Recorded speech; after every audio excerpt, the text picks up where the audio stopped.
लो।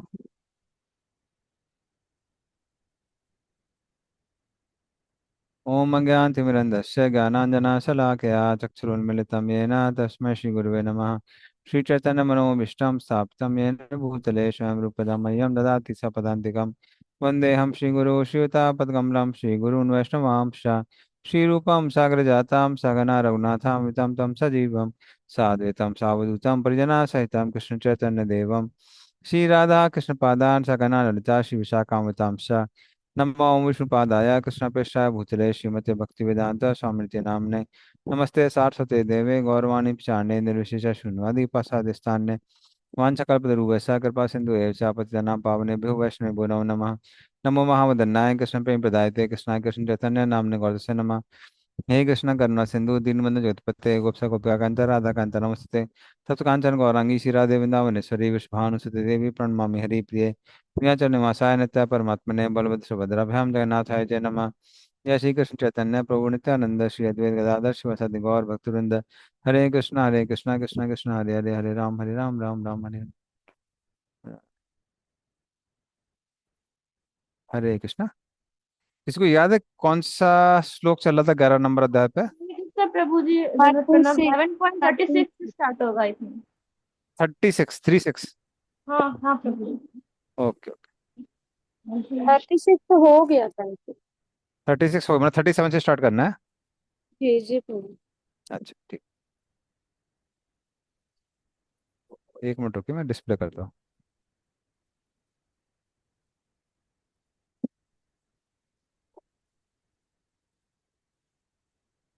Thirty seven. ठीक है।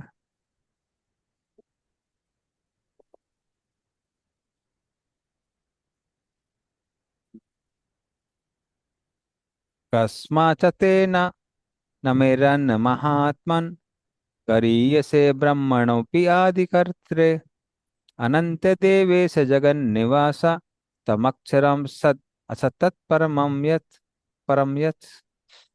पढ़िए इसका अर्थ और तात्पर्य। पढ़ती हूँ प्रभु। हरे कृष्ण। हाँ जी।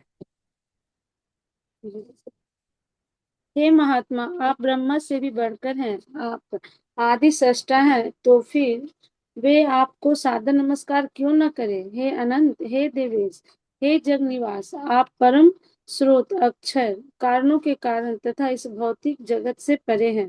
तात्पर्य: अर्जुन इस प्रकार नमस्कार करके यह सूचित करता है कि कृष्ण सबों के पूजनीय हैं, वे सर्वव्यापी हैं और प्रत्येक जीव की आत्मा है। अर्जुन कृष्ण को महात्मा कहकर संबोधित करता है, जिसका अर्थ है कि वे उदार तथा अनंत है। अनंत सूचित करता है कि ऐसा कुछ भी नहीं जो भगवान की शक्ति और प्रभाव से आच्छादित न हो। और देवेश का अर्थ है कि वे समस्त देवताओं के नियंता हैं और उन सब के ऊपर हैं। वे समग्र विश्व के आश्रय हैं। अर्जुन ने भी सोचा कि यह सर्वथा उपयुक्त है कि सारे सिद्ध तथा शक्तिशाली देवता भगवान को नमस्कार करते हैं, क्योंकि उनसे बढ़कर कोई नहीं है। अर्जुन विशेष रूप से उल्लेख करता है कि कृष्ण ब्रह्मा से भी बढ़कर है, क्योंकि ब्रह्मा उन्हीं के द्वारा उत्पन्न हुए हैं। ब्रह्मा का जन्म कृष्ण के पूर्व विस्तार गर्भोदशाई विष्णु की नाभि से निकले कमल नाल से हुआ। अतः ब्रह्मा तथा ब्रह्मा से उत्पन्न शिव एवं सारे देवताओं को चाहिए कि उन्हें नमस्कार करें। श्रीमद् भागवत में कहा गया है कि शिव तथा ब्रह्मा इन जैसे अन्य देवता भगवान का आदर करते हैं। अक्षरम शब्द अत्यंत महत्वपूर्ण है, क्योंकि यह जगत विनाशशील है, किंतु भगवान इस जगत से परे हैं। वे समस्त कारणों के कारण हैं, अतः वे इस भौतिक प्रकृति के तथा इस दिस जगत के समस्त बद्ध जीवों से श्रेष्ठ हैं, इसलिए वे परमेश्वर हैं। हरे कृष्ण। धन्यवाद। तो कस्माचेता न मेरेन महात्मन गरीयसे ब्रह्मणो अपि आदि करते। तो ब्रह्मा, तो भगवान से कहते हैं अर्जुन कि वो आपको नमस्कार क्यों ना करे। क्यों? क्योंकि आप ब्रह्म अक्षर है। तम अक्षरम सत सत सद असत तत्परम। आप पर ब्रह्म है और आपसे ही संसार में सारे सत असत कारण और हेतु उत्पन्न होते हैं। तो इस संसार में जो जो चीजें हैं वो किसी न किसी कारण और हेतु से बंधी हुई है। जैसे ये उदाहरण मैं पहले ही दे चुका हूँ कि मेरे मन में इच्छा आती है बोलने की, तो मेरे मुंह से शब्द निकलते हैं, कारण बन जाता है मेरा, मेरी इच्छा। और जो शब्द निकल रहा है वो हेतु बन जाता है। फिर जो मेरे मुख से शब्द निकले हुए हैं वो कारण बन जाते हैं, और जो माइक में जा रहे हैं वो हेतु बन जाता है।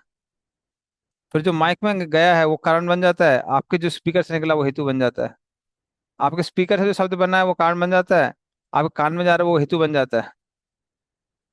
और फिर जो कान में शब्द गया वो कारण बन जाता है, और जो आपको सुनाई दे रहा है वो हेतु बन जाता है। तो इस तरह से इस संसार में सारी एक्टिविटीज कारण हेतु से बनी हुई हैं, लेकिन भगवान इन सब के ऊपर है। हम्म। और खासकर प्रभुपाद जिस पे एम्फोसाइज करे वो क्या है, गरीय से ब्रह्मणों अपि आदि करते। तो आदि सृष्टिकर्ता जो ब्रह्मा है, आप उनसे भी बढ़कर हैं। क्यों? क्योंकि भगवान से गर्भोदक्षा विष्णु निकले हैं, और गर्भोदक्षा विष्णु की नाभि से जो कमल निकलता है उससे ब्रह्मा जी निकले हुए हैं। तो इस तरह से अर्जुन भगवान की शक्तियों को देखकर उनको प्रणाम करता है। तमादिदेवा पुरुषा पुराणस, तमस्य विश्वस्य परम निधानम, वेत्तासि वेद्यं च परम च धाम, त्वया ततं विश्वमनंत रूप। पढ़े इसका अर्थ होता है। Hare Krishna.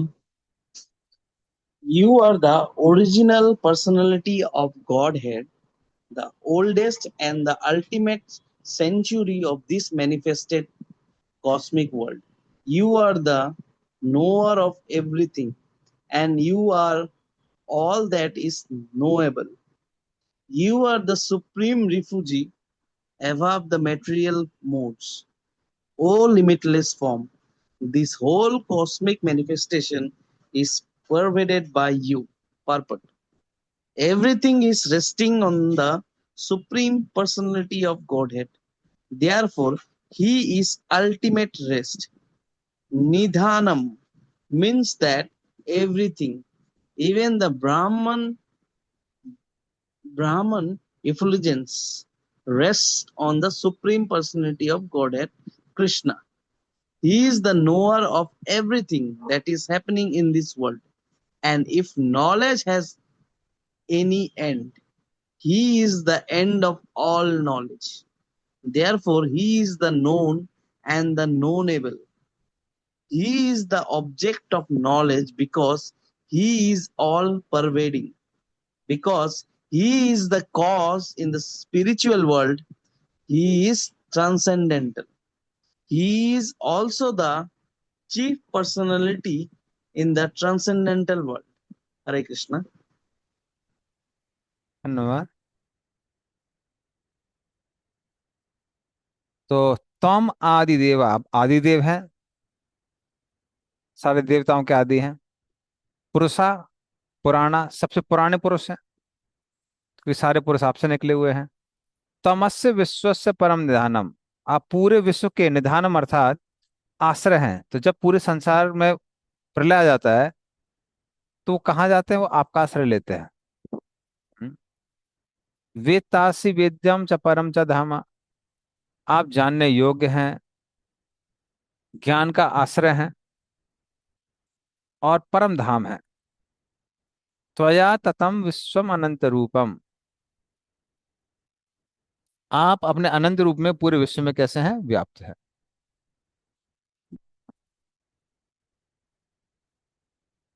तो इस तरह से भगवान पूरे संसार में अर्जुन उनको देखता है, क्योंकि आप वो उनके रूप को सब जगह देख रहा था। वायुर्यमो अग्निर्वरुणः शशांकः, प्रजापतिस्त्वं प्रपितामहश्च, नमो नमस्तेस्तु सहस्रकृत्वः, पुनश्च भूयोऽपि नमो नमस्ते।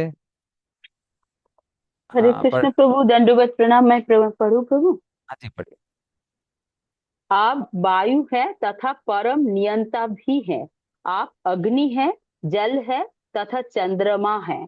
आप आदि जीव ब्रह्मा है और आप प्रपितामह है। अतो आपको 1000 बार नमस्कार है और पुनः पुनः नमस्कार है। तात्पर्य, भगवान को वायु कहा गया है क्योंकि वायु सर्वव्यापी होने के कारण समस्त देवताओं का मुख्य अधिष्ठाता है। अर्जुन कृष्ण को प्रपितामह कहकर संबोधन करता है क्योंकि वे विश्व के प्रथम जीव ब्रह्मा के पिता हैं।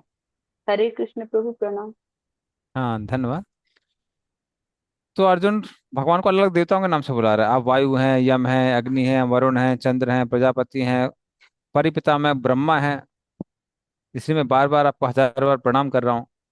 क्यों बोल रहा है? इसलिए बोल रहा है क्योंकि जो भी देवतागण हैं वो सबके सब विराट रूप के ही हिस्से हैं। अग्नि विराट रूप की जीव है। हम्म, जो यमराज हैं वो उनका पृष्ठ भाग है, पीछे का भाग है। वायु उनके शरीर में चलने वाली 10 तरह की वायु है। तो इस तरह से सारे के सारे जो देवी देवता हैं, मन जो है उनका चंद्रमा है। तो सारे देवता विराट पुरुष के अंदर हैं। इसलिए अर्जुन उनको उनके नाम से बुला रहा है। तो इससे सिद्ध होता है कैसे देवता सब जो हैं वो भगवान के ही शरीर के अंग है। और खासकर वो उनको प्रतिपितामह इसलिए बोलता है क्योंकि वो ब्रह्मा जी के भी पिता हैं। ब्रह्मा जी भी भगवान से ही आए हुए हैं। नमा पुरस्तादथ पृष्ठतस्ते नमोस्तु ते सर्वत एव सर्व अनंत वीर्यामित विक्रमस्त्वं सर्वं समाप्नोषि ततोऽसि सर्वः। हाँ, पढ़िए इसका अर्थ तात्पर्य। पंडित प्रभु, हाँ जी, पढ़िए। आपको आगे पीछे तथा चारों ओर से नमस्कार है। हे असीम शक्ति, आप अनंत पराक्रम के स्वामी हैं। आप सर्वव्यापी हैं, अतः आप सब कुछ हैं। तात्पर्य, कृष्ण के प्रेम से अभिभूत उनका मित्र अर्जुन सभी दिशाओं से उनको नमस्कार कर रहा है।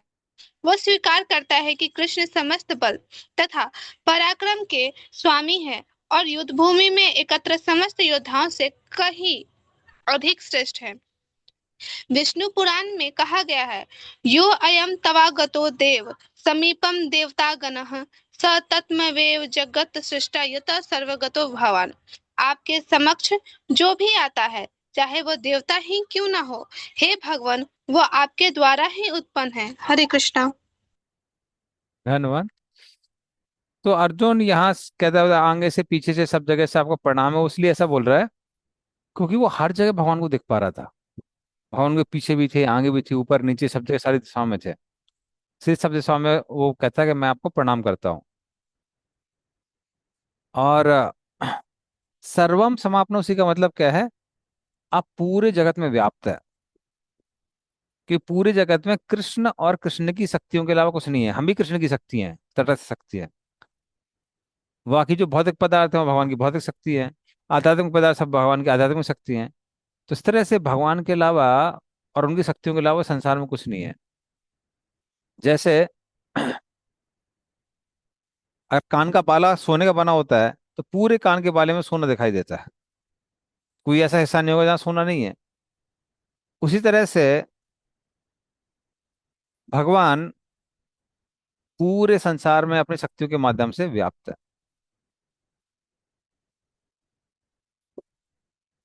ओके, चलिए अगले श्लोकों में चलते हैं। सखेति मत्वा प्रसभं यदुक्तम हे कृष्ण हे यादव हे सखेति अजानता महिमानं तवेदं मया प्रमादत् प्रणयेन वापि यच्चावः सार्थ मसत्कृतोऽसि विहारशय्यासन भोजनेषु एकोऽथवाप्यच्युत तत्समक्षम तच्छामि ये त्वामहं प्रमेयम्। हरे कृष्ण प्रभु, मैं पढ़े। हाँ, पढ़े। हरे कृष्ण प्रभु, प्रणाम। आपको अपना मित्र मानते हुए मैंने हठ पूर्वक आपको हे कृष्ण, हे यादव, हे सखा जैसे संबोधनों से पुकारा है क्योंकि मैं आपकी महिमा को नहीं जानता था। मैंने मूर्खतावश ये प्रेमवश जो कुछ भी किया है, कृपया उसके लिए मुझे क्षमा कर दे। यही नहीं, मैंने कई बार आराम करते समय एक साथ लेटे हुए या साथ साथ खाते या बैठे हुए, कभी अकेले तो कभी उनके मित्र के समक्ष आपका अनादर किया है।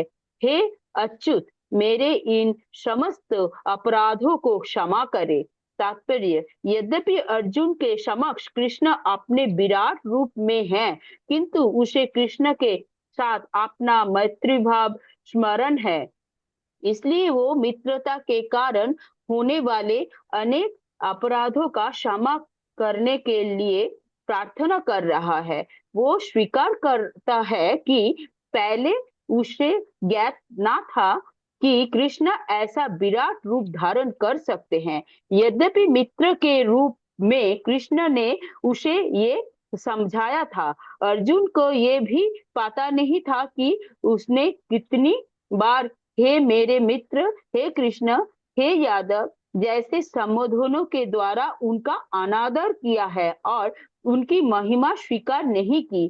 किंतु कृष्ण इतने कृपालु है कि इतने आश्चर्य मंडित होने पर भी अर्जुन से मित्र की भूमिका निभाते रहे। ऐसा होता है वक्त तथा भगवान को बीच दिव्य प्रेम का आदान प्रदान। जीव तथा कृष्ण का संबंध सतत रूप से स्थिर है, उसे बुलाया नहीं जा सकता, जैसे कि हम अर्जुन के आचरण में देखे हैं। यद्यपि अर्जुन विराट रूप का आश्चर्य देख चुका है, किंतु वो कृष्ण के साथ अपनी मैत्री नहीं भूल सकता। हरे कृष्ण। धन्यवाद। तो अर्जुन भगवान से कहता है कि हे भगवान, आपके चरणों में मैंने बहुत अपराध किए हैं, क्योंकि आप तो इतने शक्तिशाली हैं। तो हे कृष्ण, आप वासुदेव नाम से विख्यात है, क्योंकि आप वसुदेव के पुत्र हैं। और वसुदेव कोई राजा तो थे नहीं, वसुदेव तो मात्र कौन थे, एक मंत्री थे। हाँ, ऐसा नहीं है कि बहुत बड़े महारथी हों, ऐसा भी नहीं है। लेकिन जहां तक मेरी बात आती है, मैं पांडवों का पुत्र हूँ, जो कि पूरे संसार के सम्राट थे। तो इसलिए मैंने कभी कभी आपको यादव कह दिया, क्योंकि भाई आप आ,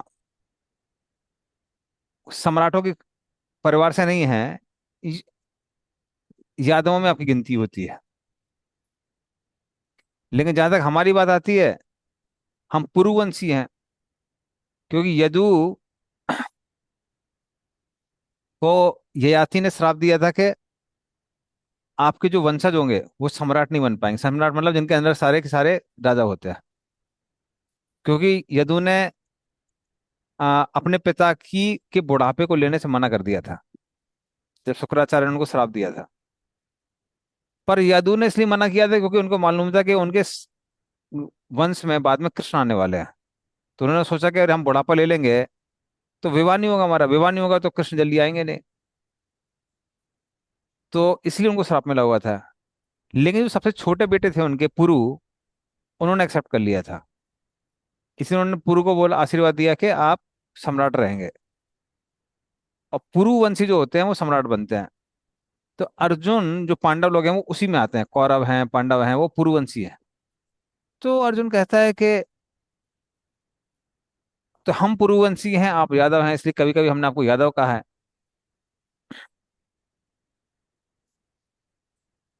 लेकिन आ, ये सब जो मैंने संबोधन किया है, ये हमारी मित्रता के कारण है। ये सिर्फ आ, दिखाने के लिए नहीं किया कि हम ऊंचे कुल से हैं, आप नीचे कुल से हैं, कभी ऐसा नहीं किया। तो हो सकता है भगवान मुझसे कुछ अपराध हो गया हो जाने अनजाने में। तो इस तरह के प्रसभम अर्थात कुछ कटु शब्द साथ मैंने बोल दिए हूं आपको, रफ वर्ड्स। इसलिए क्या करिए, मुझे क्षमा करिए, क्षमयाम, क्षमा करिए। तो शायद प्रेम के कारण या फिर किसी त्रुटि के कारण, अविज्ञा के कारण, मुझे नहीं पता था कि आप इतने महान हैं, महिमानम। तो कभी सोते समय, खाते समय, आनंद के समय, या कभी मजाक करते हुए मैंने कुछ आपको बोल दिया होगा। कुछ हो सकता है बुरे शब्द बोल दिए हों आपको, तो कृपया करके मुझे क्षमा कर दीजिए। तो हजारों बार मैं आपसे क्षमा मांगता हूँ। क्योंकि होता क्या है, तत्समक्षम, मित्रों के बीच में हंसी मजाक चलता, तो हो सकता है मैंने आपको मजाक मजाक में कुछ बोल दिया हो। तो कृपया करके उसे क्षमा करिए। तो अर्जुन पहले भगवान से साखर रस में था। साखर रस में हंसी मजाक चलता है, लेकिन अभी क्या हो गया, अभी वो दास रस में आ गया। इसलिए जो पहले उसने बोला था उसके लिए उसको क्या हो रहा है, आत्मग्लानि हो रही है, लेमेंटेशन हो रहा है, अरे ऐसा क्यों बोला, वैसा क्यों बोला। हालांकि वो बोला था किसके कारण, प्रेम के कारण। हम्म। अभी वो भगवान की और स्तुति करता है। पितासि लोकस्य चराचरस्य त्वमस्य पूज्यश्च गुरुर्गरीयान् न तं समोऽस्ति अभ्यधिका कुतोऽन्यो लोकात्रयेऽपि अप्रतिम प्रभाव। हाँ, पढ़े इसका अर्थ होता पर। पढ़ू प्रभु मैं। हाँ जी। हरे कृष्ण प्रभु। आप इस चार तथा अचर संपूर्ण हर्ष हर्ष जगत के जनक है। आप परम पूज्य महान आध्यात्मिक गुरु है। ना तो कोई आपके तुल्य है, ना ही कोई आपके समान है हो सकता है। हे अतुल शक्ति वाले प्रभु, भला तीनों लोकों में आपसे बढ़कर कोई कैसे हो सकता है। तात्पर्य, भगवान कृष्ण उसी प्रकार पूज्य है जिस प्रकार पुत्र द्वारा पिता पूज्य होता है। वे गुरु है क्योंकि सर्वप्रथम उन्हीं ने ब्रह्मा को वेदों का उपदेश दिया, और इस समय वे अर्जुन को भी भगवत गीता का उपदेश दे रहे हैं। अतः वे आदि गुरु है, और इस समय किसी भी प्रामाणिक गुरु को कृष्ण से प्रारंभ होने वाले गुरु परंपरा का वंशज होना चाहिए। कृष्ण का प्रतिनिधि हुए बिना कोई ना तो शिक्षक और ना आध्यात्मिक विषयों का गुरु हो सकता है। भगवान को सभी प्रकार से नमस्कार किया जा रहा है। उनकी महानता अपरिमेय है। कोई भी भगवान कृष्ण से बढ़कर नहीं, क्योंकि इस लोक में या वैकुंठ लोक में कृष्ण के समान या उनसे बड़ा कोई नहीं है। सभी लोग उनसे निम्न है, कोई उनको पार नहीं कर सकता। श्वेत श्वेत श्वेतावस्त्र उपनिषद। सत्तर उपनिषद में कहा गया है कि ना तस्य कार्य कारण च विद्यते, ना तस्मां संभाधिकस्य दृश्यते। भगवान कृष्ण के भी सामान्य व्यक्ति की तरह इंद्रिय तथा शरीर है, किंतु उनके लिए अपनी इंद्रिय, अपना शरीर, अपना मन तथा स्वयं में कोई अंतर नहीं रहता। जो लोग मूर्ख है वो कहते हैं कि कृष्ण अपने आत्मा, मन, हृदय तथा अन्य प्रत्येक वस्तु से भिन्न है। कृष्ण तो परम है, अतः उनके कार्य तथा शक्तियां भी सर्वश्रेष्ठ है। ये भी कहा जाता है कि यद्यपि हमारे समान उनकी इंद्रियां नहीं है, तो भी वे सारे इंद्रिय कार्य करते हैं। अतः उनकी इंद्रियां ना तो सीमित है, ना ही अपूर्ण है, ना तो कोई उनसे बढ़कर है, ना उनकी तुल्य कोई है। सभी लोग उनसे घटकर है। परम पुरुष का ज्ञान, शक्ति तथा कर्म सभी कुछ दिव्य है। भगवत गीता में 4.9 कहा गया है, जन्म कर्म च मे दिव्यम वेति तत्तत तत्कर्ता देह पुनर्जन्म नैति माम एति स अर्जुना।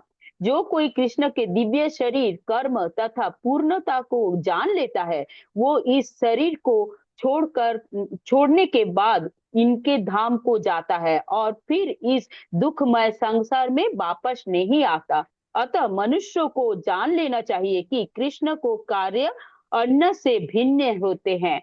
सर्वश्रेष्ठ मार्ग तो ये है कि कृष्ण को नियमों का पालन किया जाए, इससे मनुष्य सिद्ध बनेगा। ये भी कहा गया है कि कोई ऐसा नहीं जो कृष्ण का गुरु बन सके, सभी तो उनके दास है।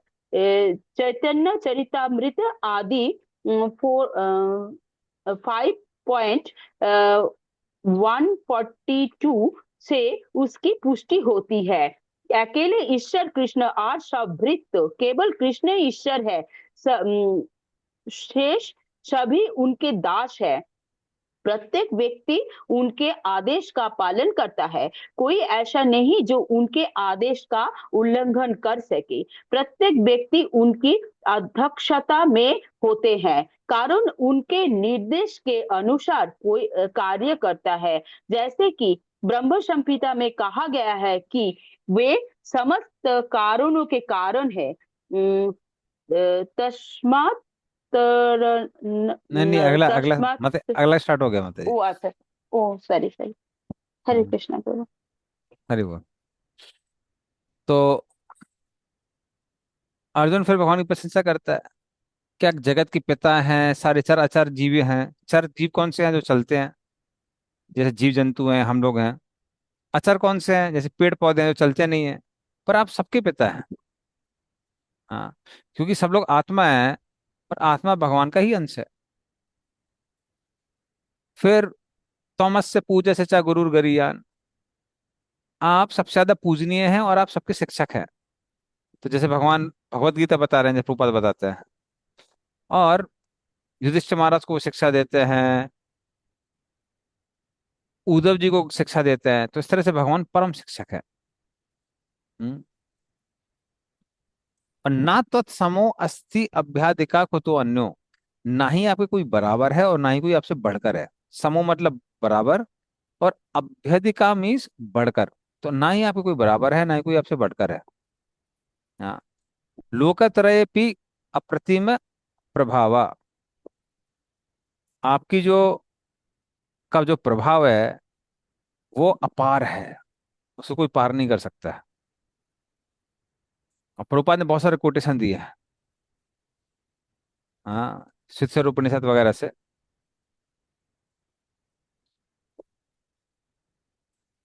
तो हम कोटेशन के बाद देख लेते हैं, और सुंदर सुंदर कोटेशन से। हाँ, न तस्य काराम करणम च विदिते न तत्समच्च विधिकस्य दृश्यते, परास शक्ति विदेह श्रूयते, स्वाभाविकी ज्ञान बल क्रिया च। तो ना तस्य कार्यम करणम च विद्यते, भगवान के लिए संसार में कुछ करने के लिए नहीं है। ना तत्समस, कोई भगवान के बराबर नहीं है। चा विधिकश्च दृश्यते, और ना ही उनसे बढ़ के है। परास शक्तिर विविधे श्रूयते, भगवान अपनी अलग अलग शक्तियों से सारे काम ऐसे करते हैं कि स्वाभाविक ही ऐसा लग रहा है कि सारी चीज नेचुरली हो रही है। इसलिए बहुत लोग देखते हैं कि अरे सूरज उग रहा है, डूब रहा है, सारी चीजें अपने टाइम पे काम कर रही हैं। पर लोगों का लगता है ये ऑटोमेटिक है। तो भगवान इतने एक्सपर्टली करते हैं कि ऑटोमेटिक लगता है। तो परा से शक्ति विधेय श्रूयते, स्वाभाविकी ज्ञान बल क्रिया चा, तो उनकी ज्ञान शक्ति, बल शक्ति और क्रिया शक्ति, ये तीन शक्तियां मिलके सारे काम करती है। ज्ञान शक्ति कौन सी शक्ति है? ज्ञान शक्ति वो शक्ति है जिसके द्वारा हम चीजों को समझ पाते हैं, उसको ज्ञान शक्ति कहते हैं। हम्म?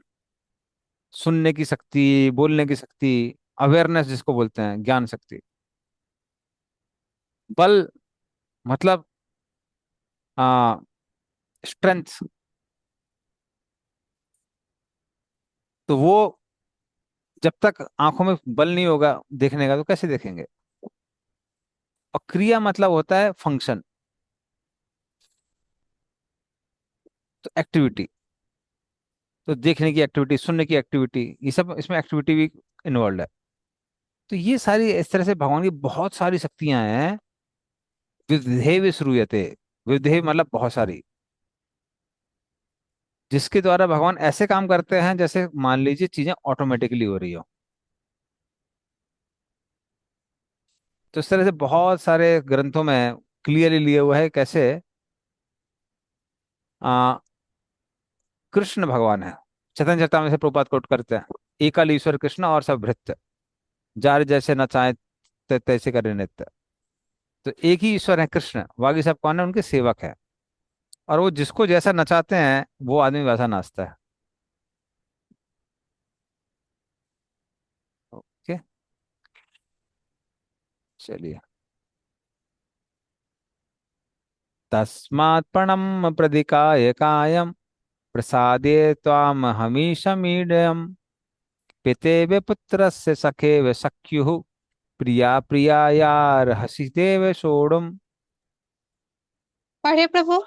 हाँ जी, पढ़िए।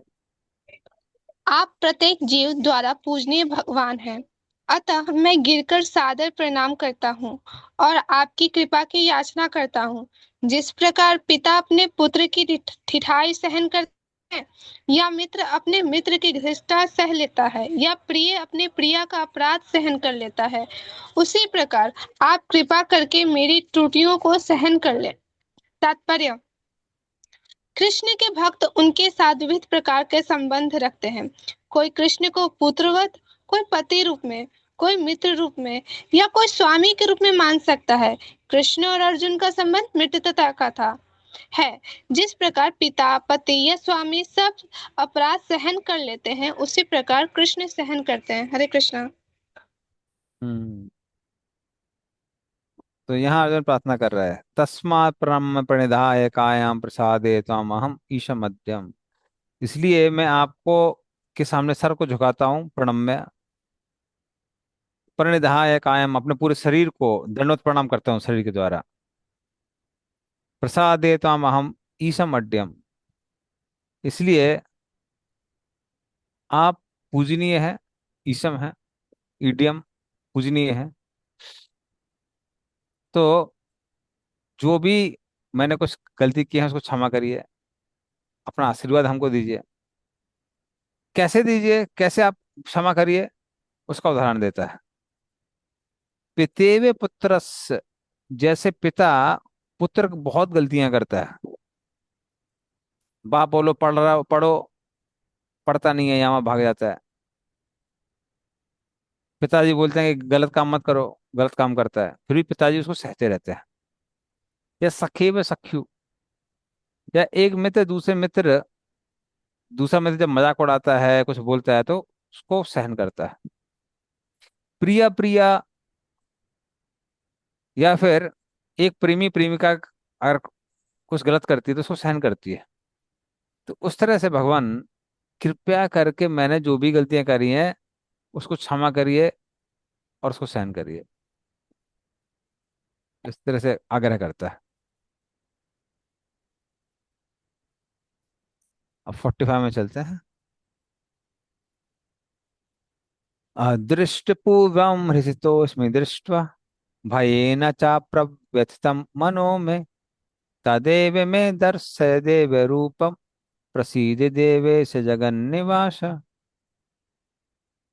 पढ़े इसका अर्थ तात्पर्य। पहले कभी न देखे गए आपके इस विराट रूप का दर्शन करके मैं पुलकित हो रहा हूँ, किंतु साथ ही मेरा मन भयभीत हो रहा है। अतः आप मुझ पर कृपा करें और हे देवेश, हे जगन्निवास, अपना पुरुषोत्तम भगवत स्वरूप पुनः दिखाएं। तात्पर्य: अर्जुन को कृष्ण पर विश्वास है, क्योंकि वह उनका प्रिय मित्र है, और मित्र रूप में वह अपने मित्र के ऐश्वर्य को देखकर अत्यंत पुलकित है।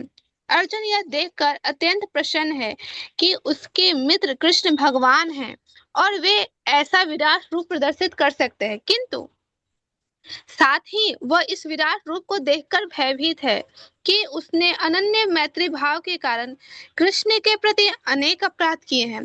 इस प्रकार भयवश उसका मन विचलित है, यद्यपि भयभीत होने का कोई कारण नहीं है। अतएव अर्जुन कृष्ण से प्रार्थना करता है कि वे अपना नारायण रूप दिखाएं, क्योंकि वे कोई भी रूप धारण कर सकते हैं। यह विराट रूप भौतिक जगत के ही तुल्य भौतिक एवं नश्वर है, किंतु वैकुंठ लोक में नारायण के रूप में उनका शाश्वत चतुर्भुज रूप रहता है। वैकुंठ लोक में असंख्य लोक हैं और कृष्ण इन सब में अपने भिन्न नामों से अंश रूप में विद्यमान है। इस प्रकार अर्जुन वैकुंठ लोक के उनके किसी एक रूप को देखना चाहता था। निसंदेह प्रत्येक वैकुंठ लोक में नारायण का रूप चतुर्भुजी है, किंतु इन चारों हाथों में वे विभिन्न कर्म से शंख, गदा, कमल तथा चक्र के चिन्ह धारण किए रहते हैं। विभिन्न हाथों में इन चारों चिन्हों के अनुसार नारायण भिन्न भिन्न नामों से पुकारे जाते हैं। ये सारे रूप कृष्ण के ही हैं, इसलिए अर्जुन कृष्ण से चतुर्भुज रूप का दर्शन करना चाहता है। हरे कृष्ण। हाँ, धन्यवाद।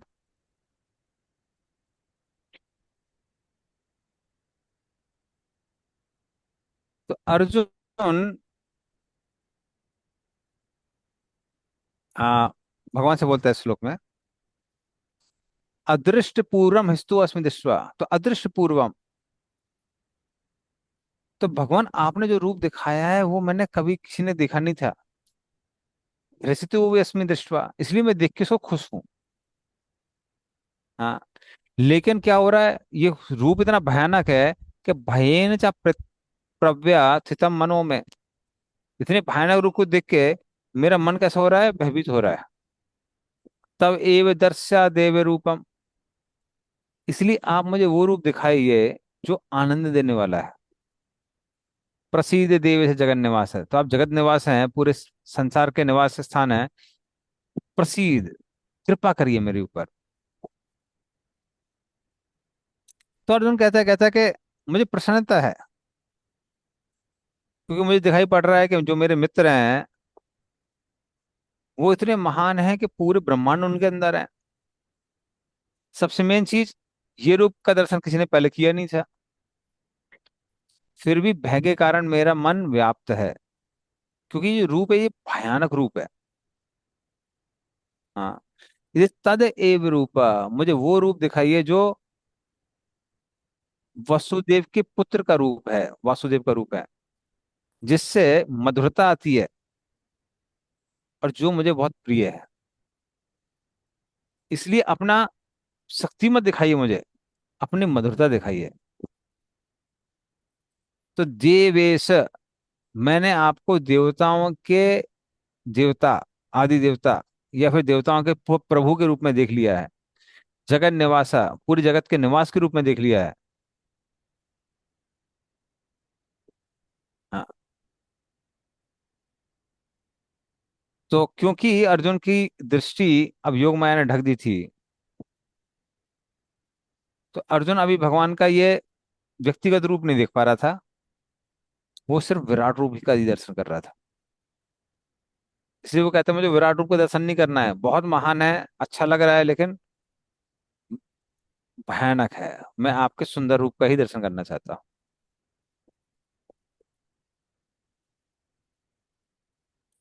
और फिर वो आगे कहता है, किरीटिनम गदिनम चक्रहस्तम इच्छामि त्वां द्रष्टुमहं तथैव तेनैव रूपेण चतुर्भुजेन सहस्रभावो भव भव विश्वमूर्ते। हाँ, पढ़िए इसका कृष्ण अर्थ। प्रभु, मैं पढ़ूं? हाँ जी।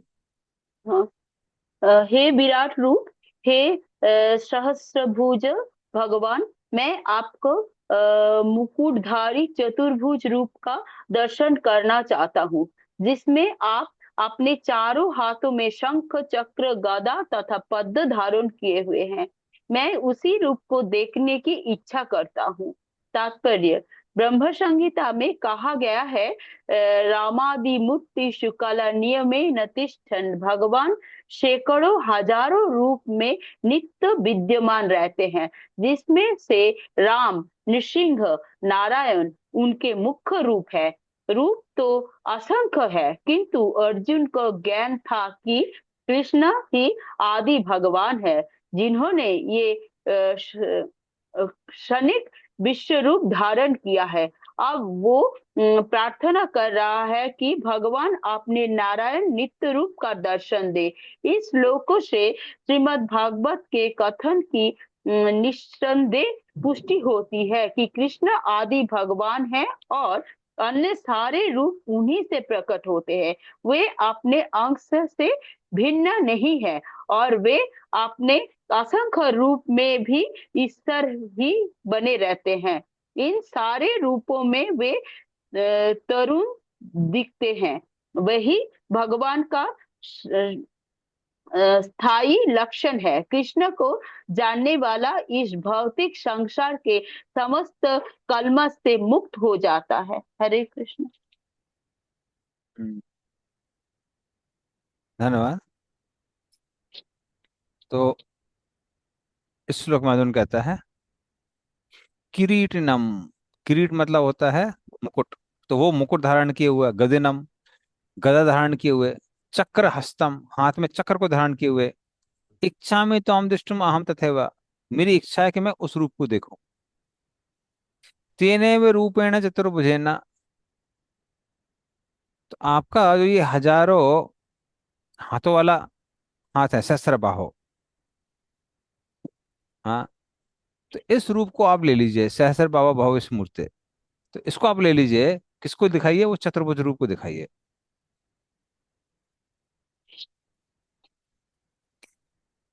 तो फिर वो अर्जुन से, भगवान से कहता है कि अगर आप अपना ऐश्वर्य दिखाना ही चाहते हैं तो कम से कम वो ऐश्वर्य दिखाइए जो रसों में ऊंचा है, हाँ, जो मन को आनंद देने वाला है, जो आंखों को आनंद देने वाला है, जो आपने पहले वसुदेव को दिखाया था, कहाँ दिखाया था, जेल में दिखाया था, चतुर्भुज रूप दिखाया था, हाँ। क्योंकि आपका ये जो भयंकर रूप है हजारों हाथ वाला, ये मन को और आंखों को पीड़ा दे रहा है, और ये देवताओं से संबंधित है। देवता लोग आपको महान भगवान के रूप में पूजते हैं। इसलिए भगवान वो कहता है, अर्जुन कहता है, क्योंकि मैं परेशान हूं ये रूप देख देख के, मुझे नहीं देखना है। तथा एव, मुझे आपका वही मुकुट वाला, संग चक्र गदा पद्म वाला रूप जो आपने अपने पिता को दिखाया था, वो देखना चाहता हूं। तो कृपया करके इस रूप को वापस ले लीजिए और चतुर्भुज रूप दिखाइए। फिर देखते हैं भगवान कैसे रिस्पॉन्ड करते हैं।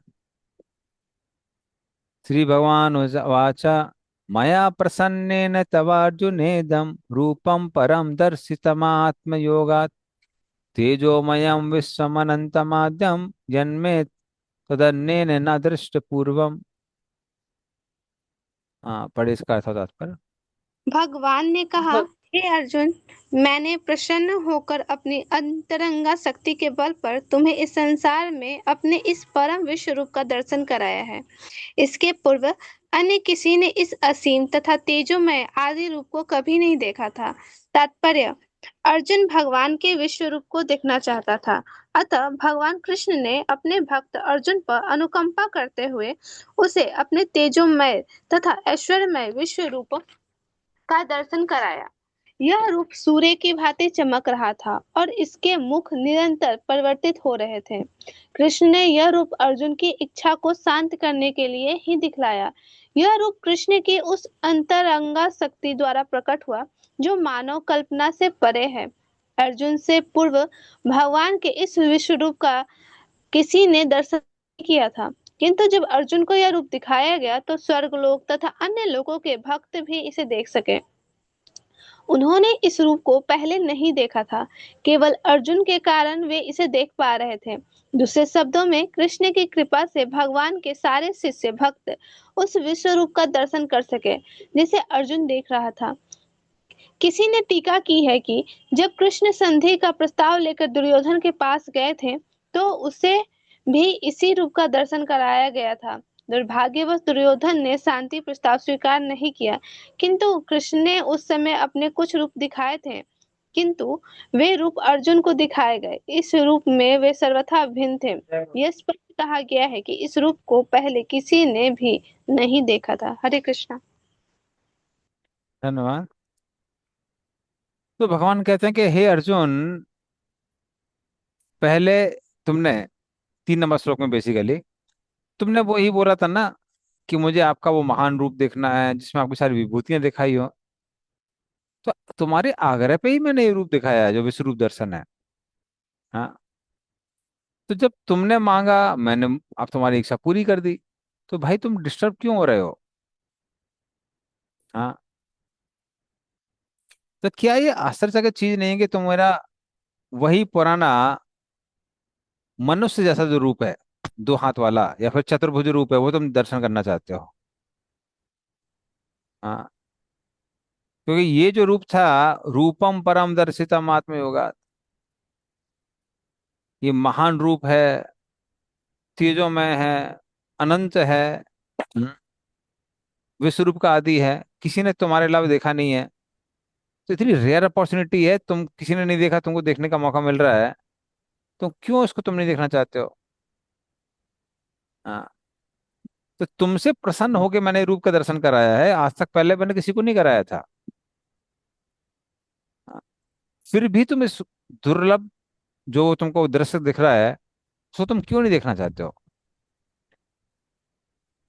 तो प्रभुपाद जी लिखते हैं कि अर्जुन के पहले किसी ने रूप का दर्शन नहीं किया था, लेकिन अर्जुन की कृपा से अब देवता भी उस रूप का दर्शन कर पा रहे थे। क्योंकि भगवान अर्जुन को दिखाया तो बाकी लोग भी देख पा रहे थे। और प्रभुपाद कहते हैं कि ये रूप भगवान ने दुर्योधन को भी दिखाया था। पूर्ण रूप से सेम नहीं था, थोड़ा अलग था। तो जब भगवान शांतिदूत बन के गए और दुर्योधन को कहा कि युद्ध मत करो, पांडवों को सिर्फ 5 गांव दे दो, दुर्योधन कहने लगा कि एक सुई की नोक के बराबर जमीन नहीं देंगे। तो फिर भगवान ने बोला ठीक है, युद्ध के लिए तैयार रहो। तो फिर उसके बाद क्या हुआ? कर्ण, शकुनी, इसके जैसे जो दुष्ट लोग थे उसके साथ में, उन्होंने उसको सलाह दी कि आप क्या करो, कृष्ण को बंदी बना लो। आप कृष्ण को बंदी बना लोगे तो फिर अर्जुन निसहाय होके हार जाएगा, युधिष्ठिर महाराज हार जाएंगे।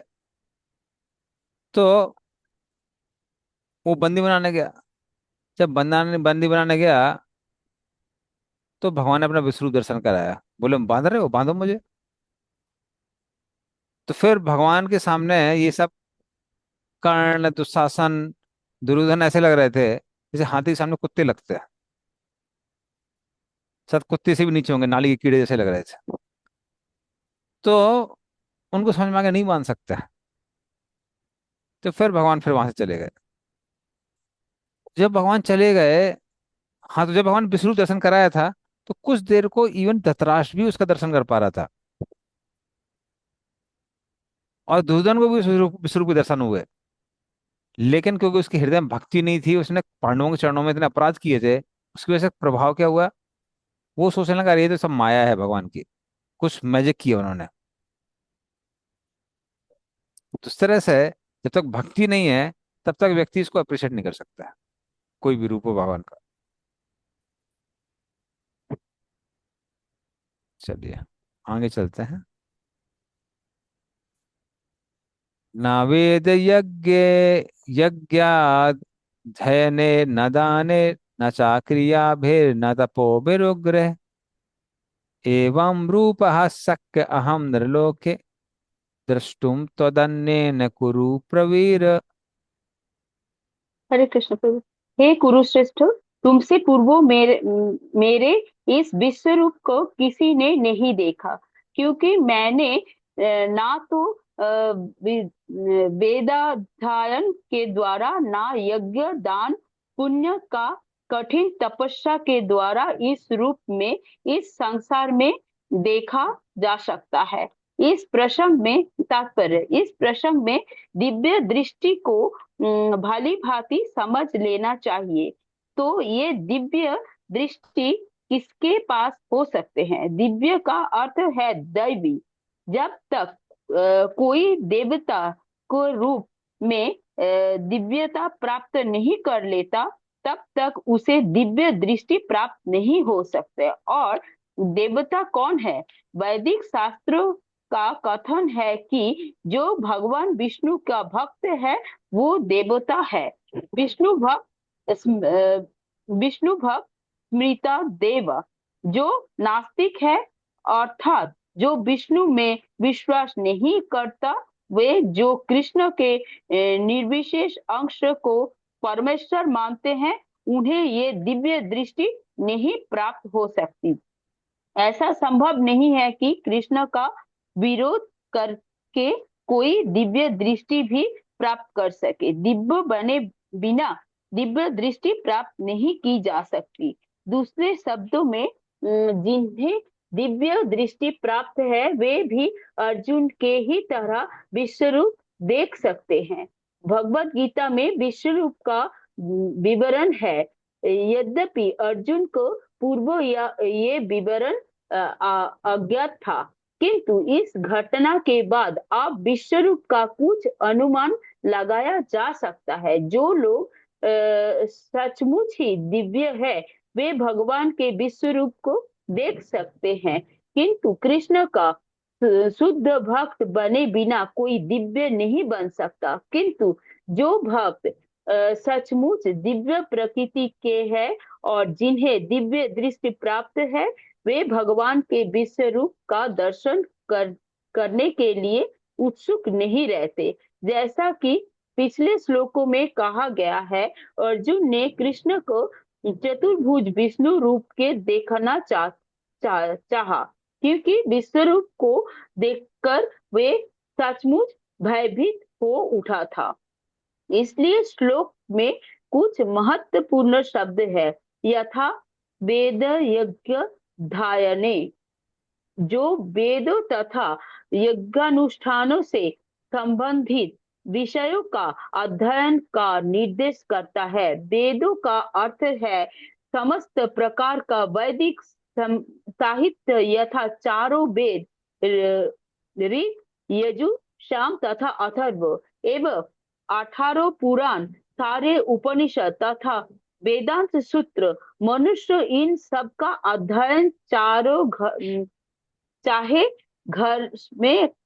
घर में करे या अन्यत्र। इसी प्रकार यज्ञ विधि के अध्ययन करने के अनेक सूत्र है। कल्प सूत्र तथा मीमांसा सूत्र दोनों शब्द सुपत्र के दान देने के अर्थ में आया है।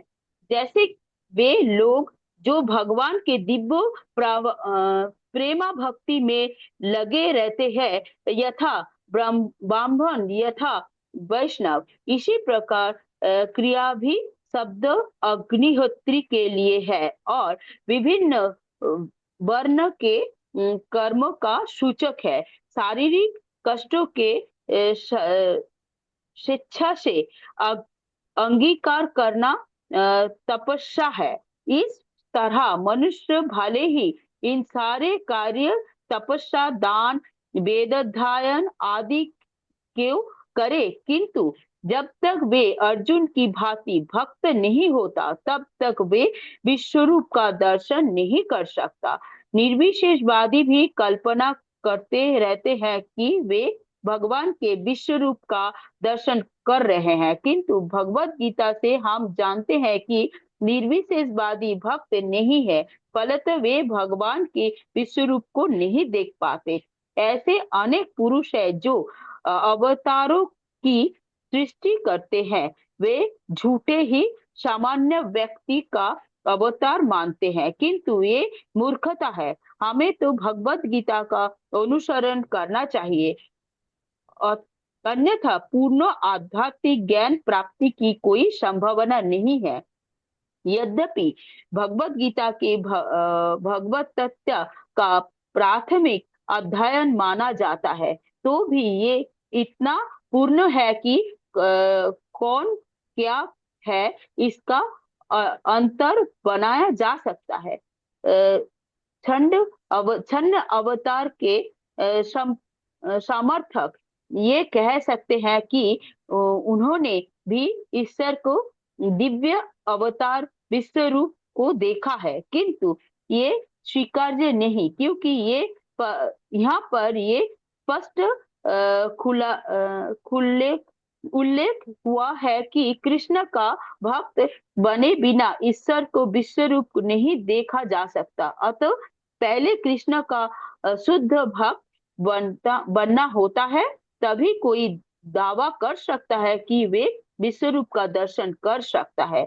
जैसे उन्होंने देखा है, कृष्ण का भक्त कभी भी छन्न अवतारों को या उनके अनुयायियों का मान्यता नहीं देता। हरे कृष्ण। धन्यवाद। तो भगवान क्या बोलते हैं, ना वेदों के अध्ययन से, ना ही वेदों के अध्ययन से, यज्ञ यज्ञ करने से, हाँ, फिर अध्ययन, वेदों का अध्ययन करने से, अन्य चार ना दानिर, अन्य चीजें करने से, दान करने से, क्रिया भेर अलग अलग रिचुअल्स करने से, तपोभेर अलग तपस्या करने से, एवं रूपम शक्य अहम निर्लोके दृष्टुम तद अन्य कुरु परवीरा। तो जो तो रूप तुमने देखा है, इन सब चीजों से कोई देख नहीं सकता है। भगवान जैसे उद्धव जी को कहते हैं, हाँ, ना स्वाध्याय तपस्या को यथा भक्ति ममोर्जिता, कि अर्जुन उद्धव दान तपस्या या फिर सांख्य योग, इन सब से मुझे नहीं प्राप्त कर सकते, सिर्फ भक्ति से प्राप्त कर सकता है। तो एवं रूपम, तुम्हारे अलावा मेरे इस रूप को किसी ने नहीं देखा है। तो इसीलिए मेरे इस रूप को देखो जो कि दिव्य है। तुम क्यों बोल रहे हो कि तुम ये रूप नहीं देखना चाहते हो? तो वो जो मेरा मनुष्य की तरह रूप है उसको भूल जाओ और इस रूप को ध्यान करो। और प्रभुपाद कहते हैं कि आ, ये जो रूप है, इसको कई लोग कहते हैं कि हम विश्व रूप का ध्यान कर रहे हैं, विश्व रूप का दर्शन कर रहे हैं। पर जो लोग मायावादी हैं, ब्रह्मवादी हैं, वो उस रूप का दर्शन नहीं कर सकते हैं। इस रूप का दर्शन कौन कर सकता है? जो भक्त है वही दर्शन कर सकता है। दूसरा पॉइंट प्रभुपाद क्या बोल रहे हैं, बहुत सारे लोग हैं जो कहते रहते हैं हम भगवान हैं। अगर भगवान है तो उनके पास ये विश्व रूप को दिखाने की क्षमता होनी चाहिए। अगर विश्व रूप दिखाने की क्षमता नहीं है तो फिर वो भगवान कहलाने लायक नहीं है। तो प्रभुपाद इसको क्लैरिफाई करता है। प्रभुपाद बोलते हैं कि सिर्फ भक्ति द्वारा ही इस रूप को देखा जा सकता है, और कोई तरीके से नहीं देखा जा सकता। हालांकि जो भक्त भक्ति करते हैं उनको ये रूप पसंद नहीं है, क्योंकि ये रूप भयानक रूप है, ये मधुर रूप नहीं है। इसलिए वो इच्छा नहीं करते हैं, जैसे अर्जुन बोल रहा है हमको नहीं देखना है। तो इस तरह से भगवान कहते हैं, तो अर्जुन कहता है कि हे भगवान, आप मुझे एक्सेप्ट करिए। आप बार बार मुझे वो रूप दिखाना चाहते हैं जो मैं नहीं देखना चाहता हूँ। तो आपके इस रूप को देख के मेरा पूरा शरीर कैसा हो रहा है, वो दुख प्राप्त कर रहा है, मेरे मन को कष्ट हो रहा है, मैं बार बार बेहोश हो रहा हूँ। इसलिए बार बार मैं आपको प्रणाम कर रहा हूँ कि मुझे ये रूप नहीं देखना है। हाँ, मैंने गलती की, मैंने बोला ना कि मुझे रूप देखना है। एक बार गलती करी, अब क्षमा कर दीजिए, अब ये रूप मत दिखाइए, हम रूप नहीं देखना चाहते हैं। मुझे कृष्ण चंद्र का मुख देखना है, चतुर्भुज वाला, दो मुख वाला, हाँ, जिसके जिनकी मुस्कान से आनंद बरसता है, उस रूप को मुझे दिखाइए। तो फिर जब अर्जुन ऐसा आग्रह करता है, फिर भगवान इस श्लोक बोलते हैं 49। माते व्यथा मा च विमूढ़ भावो दृष्ट्वा रूपम घोरम ईदृन् ममेदम व्यपेत भी प्रीत मना पुनस्तम तव एव रूपम इदम प्रपश्य। हाँ, पढ़िए इसका अर्थ तात्पर्य। Hare Krishna. So you have been perturbed and bewildered by seeing these horrible features of mine. Now let it be finished. My devotee, be free again from all disturbances. With a peaceful mind, you can now see the form you desire. Purport.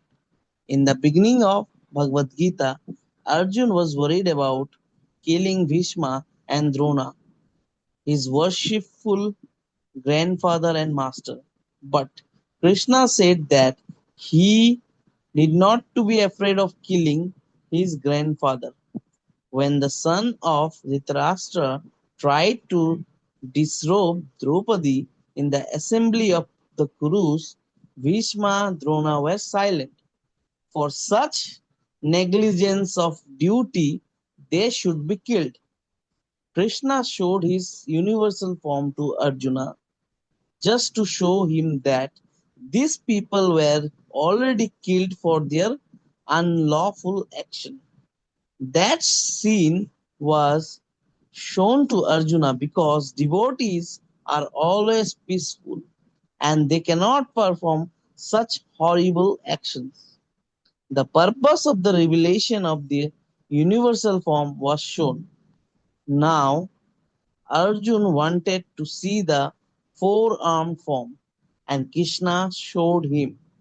Our devotee is not much interested in the universal form, for it does not enable one to reciprocate loving feelings. Either a devotee wants to offer his respectful, worshipful feelings, or he wants to see the two-handed Krishna form so that he can reciprocate in loving service with the Supreme Personality of Godhead. Hare Krishna. धन्यवाद। तो इस तरह से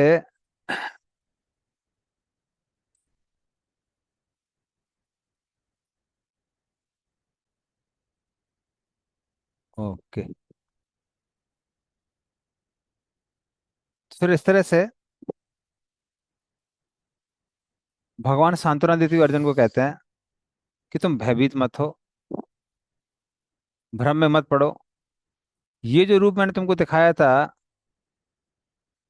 आ, ये तुमको व्यथित कर रहा है, चिंता मत करो। अब मैं तुमको ये अच्छा अपना रूप दिखा रहा हूं। तो मैं तुमको अपना दो भुज वाला रूप दिखाता हूं, जो कि भक्तों को बहुत प्रिय है।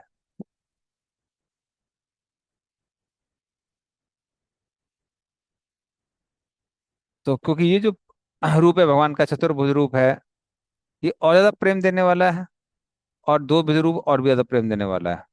तो प्रभुपाद बताते हैं कि कैसे पहले आ, भीष्मदेव, द्रोणाचार्य, ये सब जब द्रौपदी का वस्त्र हरण चल रहा था तो वो लोग कुछ बोले नहीं थे। और क्योंकि वो लोग कुछ बोले नहीं थे, उस अपराध के कारण अभी उनको मृत्यु प्राप्त होना गारंटेड था। बल्कि भगवान ने पूरी महाभारत रची ये दिखाने के लिए थी कि अगर कोई वैष्णव अपराध करता है तो वो कितना भी महान क्यों ना हो, उसका क्या हश्र होने वाला है, उसका वो समाप्त होने वाला है। क्या बोला गया है? पहले तुम कर देगा। हरे कृष्ण।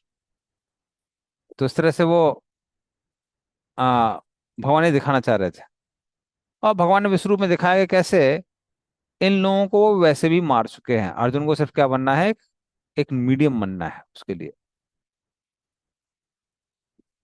लेकिन अब अर्जुन कह रहा है और रूप नहीं देखना है, दो हाथ वाला देखना है। तो भगवान अभी दो हाथ वाला ही रूप दिखाने वाले हैं।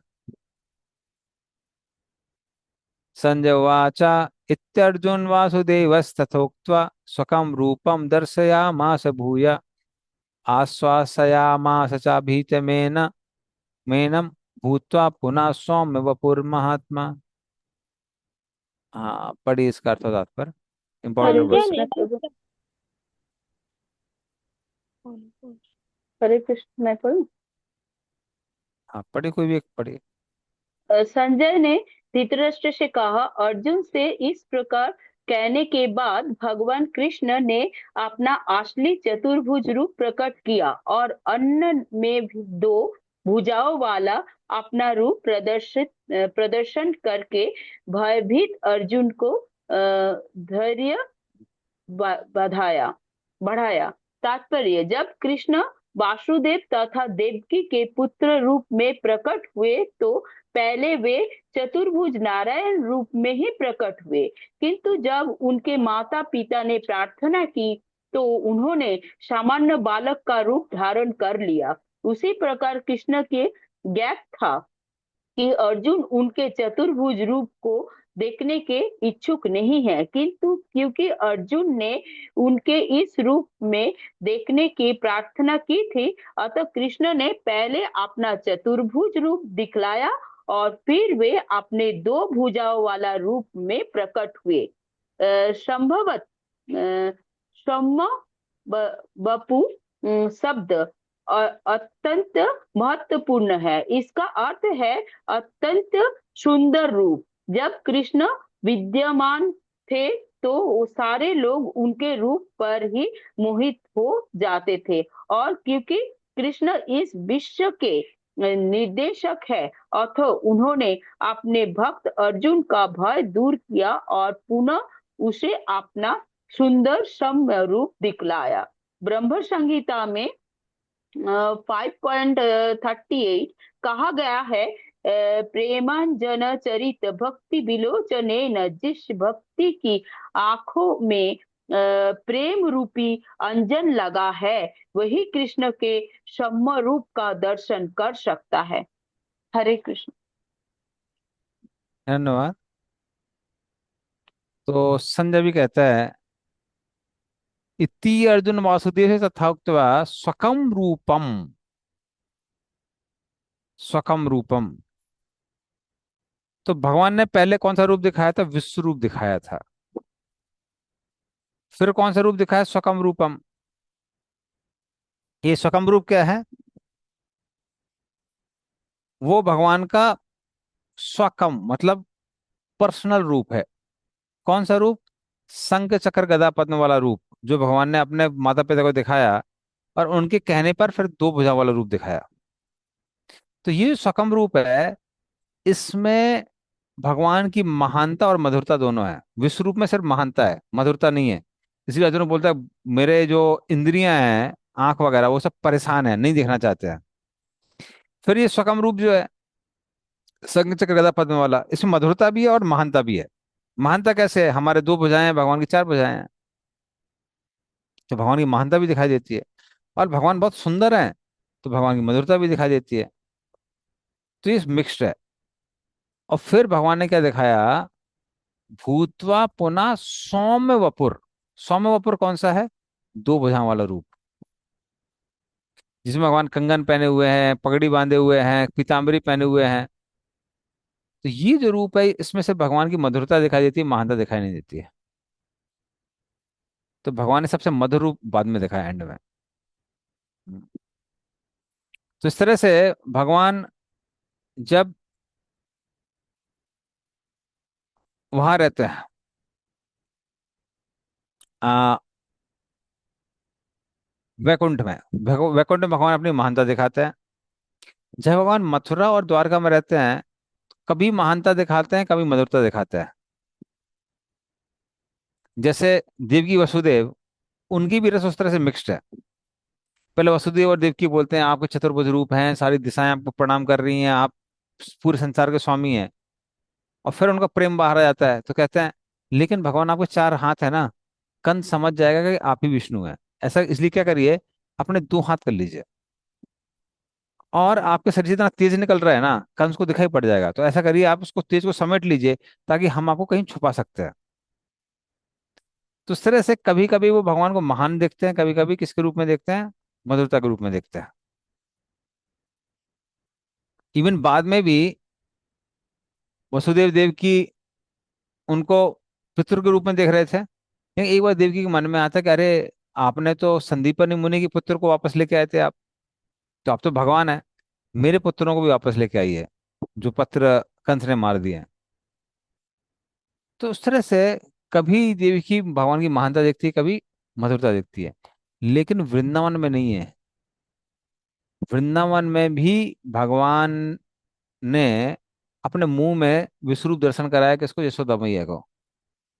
यशोदा मैया का प्रेम बढ़ गया, यशोदा मैया को चिंता हो गई। यशोदा मैया को लगने लगा, अरे मेरे लाला के मुंह में क्या हो गया है? ऐसा तो नहीं कोई राक्षस ने आके कुछ माया डाल दी है? तो वो भयभीत हो गई, वो नरसिंह देव के मंत्र करने लगे। इसलिए वृंदावन में सिर्फ भगवान की मधुरता ही दिखाई देती है। तो वैकुंठ में महानता, मथुरा द्वारका में महानता और मधुरता दोनों, और वृंदावन में सिर्फ मधुरता दिखाई देती है। हम्म।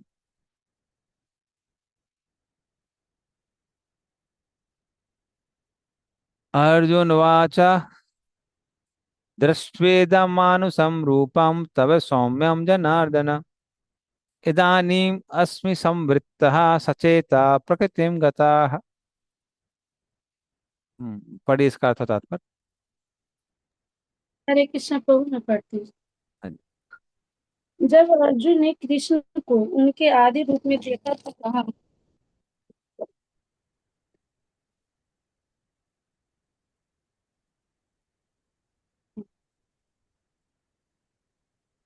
हाँ पढ़िए पढ़िए। हे जनार्दन, आपके इस अति जी प्रभु, आपके इस अति सुंदर मानवीय रूप को देखकर मैं अब स्थिर चित हूँ और मैंने अपनी प्राकृतिक अवस्था प्राप्त कर ली है। तात्पर्य, यहाँ पर प्रयुक्त मानुषम रूपम शब्द स्पष्ट सूचित करते हैं कि भगवान मूलतः दो भुजाओं वाले हैं।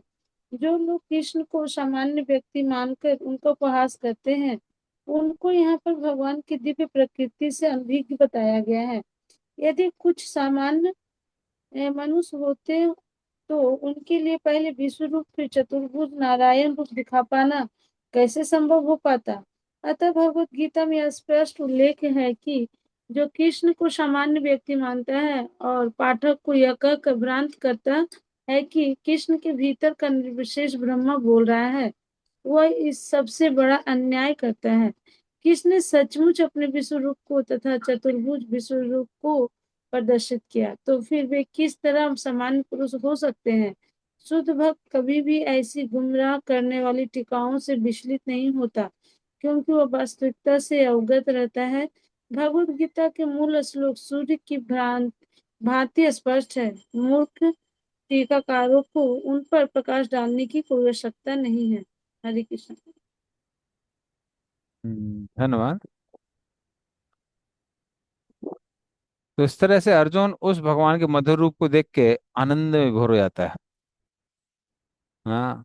और फिर अर्जुन कहता है, हे जनार्दन, सचेता समृतः, मेरी जो पुरानी चेतना है वो वापस आ गई है, अब मैं शांत हो गया हूँ। प्रकृतिम गता, जो पुराना जो प्रकृति थी मैं वो वापस आ गई है। क्यों? क्योंकि मैं आपके इस दो भुजाओं वाले मधुर रूप को देख पा रहा हूँ। तो प्रभुपाद वही बोलते हैं कि जो लोग भगवान की दो भुजाएं देखे क्या बोलते हैं, अरे कृष्ण तो साधारण मनुष्य हैं। उनको देखना चाहिए कृष्ण ने अभी विश्वरूप दर्शन कराया है अर्जुन को, और साथ में चार भुजाओं वाला रूप भी दिखाया है। उससे सिद्ध होता है कि भगवान कितने महान है, कोई साधारण व्यक्ति नहीं है। तो खासकर प्रभुपाद डॉक्टर एस राधाकृष्णन के टीका को बोल रहे हैं। तो डॉक्टर एस राधाकृष्णन क्या बोलते थे? वो कहते थे कि अरे अब कृष्ण जब बोलते हैं माम एकम शरणम, तो वो उनके शरण में नहीं जाना है, कृष्ण के जो अंदर है उनके शरण में जाना है। तो प्रभुपाद कहते हैं नहीं, ये भगवान है, ये साधारण व्यक्ति नहीं है, उनकी ही शरण में जाना है, कृष्ण की शरण में जाना है।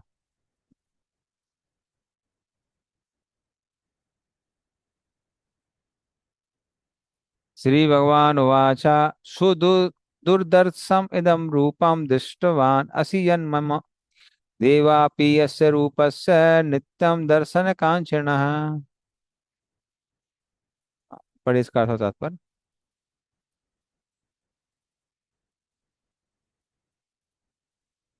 हरे कृष्ण प्रभु, मैं पढ़ी। हाँ पढ़िए। श्री भगवान ने कहा, हे अर्जुन, तुम मेरे जिस रूप को इस समय देख रहे हो उसे देख पाना अत्यंत दुष्कर है। यहाँ तक कि देवताएं भी इस अनन्य अत्यंत प्रिय रूप को देखने के ताक में रहते हैं। तात्पर्य, इस अध्याय के 48वें श्लोकों में भगवान कृष्ण ने अपना विश्वरूप दिखना बंद किया और अर्जुन को बताया कि उनके तप, यज्ञ आदि करने पर भी इस रूप को देख पाना असंभव है। अब सुदूरदर्शन शब्द के प्रयोग किया जा रहा है, जो सूचित करता है कि कृष्ण का द्विभुज रूप और अधिक गुह है। कोई तपस्या, वेदाध्ययन तथा दार्शनिक चिंतन आदि विभिन्न क्रियाओं के साथ थोड़ा सा भक्ति तत्व मिलाकर कृष्ण को विश्व रूप का दर्शन संभवतः कर सकता है, लेकिन भक्ति तत्व के बिना ये संभव नहीं है। इसका वर्णन पहले ही किया जा चुका है। फिर भी विश्व रूप से आगे कृष्ण का द्विभुज रूप है, जिसे ब्रह्मा तथा शिव जैसे बड़े बड़े देवताओं द्वारा भी देख पाना और भी कठिन है। वे उनका दर्शन करना चाहते हैं और श्रीमद् भागवत में प्रमाण है कि जब भगवान अपनी माता देवकी की गर्भ में थे तो स्वर्ग के सारे देवता कृष्ण को चमत्कार को देखने के लिए आए और उन्होंने उत्तम स्तुतियां की।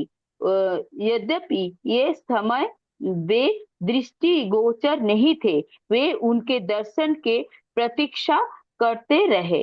मूर्ख व्यक्ति उन्हें सामान्य जन समझकर भले ही उनका अपहास कर ले और उनका सम्मान ना करके उनकी भीतर स्थित किसी निराकार कुछ का सम्मान करे, किंतु ये सब मूर्खतापूर्ण व्यवहार है। कृष्ण को द्विभुज रूप का दर्शन तो ब्रह्मा तथा शिव जैसे देवता तक करना चाहते हैं।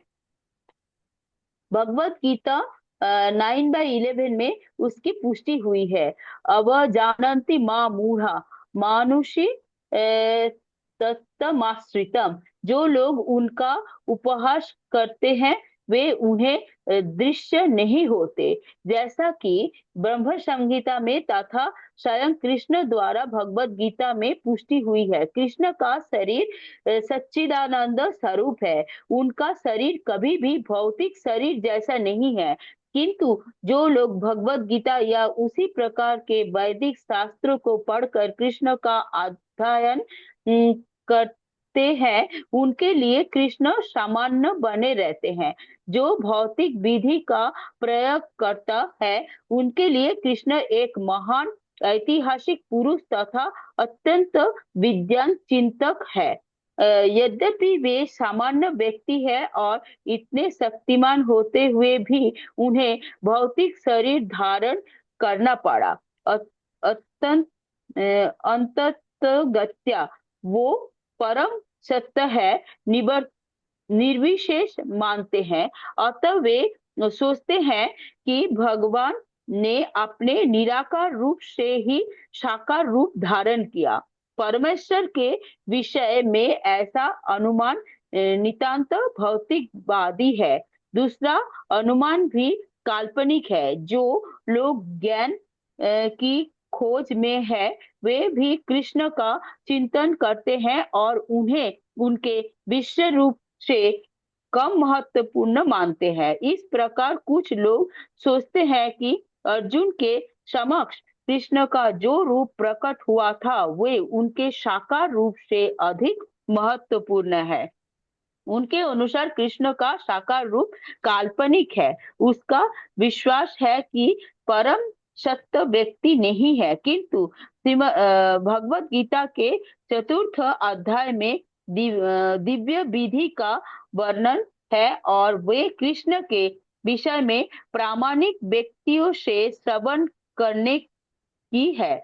यही वास्तविक वैदिक विधि है और जो लोग सचमुच वैदिक परंपरा में है वे किसी अधिकारी से ही कृष्ण के विषय में श्रवण करते हैं और बारंबार श्रवण करने से कृष्ण उनके प्रिय हो जाते हैं। जैसा कि हम कोई बार बता चुके हैं कि कृष्ण अपनी जोग माया शक्ति से आच्छादित है। उन्हें हर कोई नहीं देख सकता, वही उन्हें देख पाता है जिसके समक्ष वे प्रकट होते हैं। इसकी पुष्टि वेदों में हुई है। किंतु जो शरणागत हो चुका है वे परम सत्य की सचमुच समझ सकता है। निरंतर कृष्ण भावनामृत से तथा कृष्ण की भक्ति से आध्यात्मिक आंखों खुल जाती है और वे कृष्ण के प्रकट रूप में देख सकते हैं। ऐसा प्रकट्य देवताओं तक को लिए दुर्लभ है, अतः वे भी उन्हें नहीं समझ पाते और उनके द्विभुज रूप के दर्शन की ताक में रहते हैं। निष्कर्ष ये निकला कि यद्यपि कृष्ण के विश्वरूप का दर्शन कर पाना अत्यंत दुर्लभ है और हर कोई ऐसा नहीं कर सकता, किंतु उनके श्याम सुंदर रूप का समझ पाना तो और भी कठिन है। हरे कृष्ण।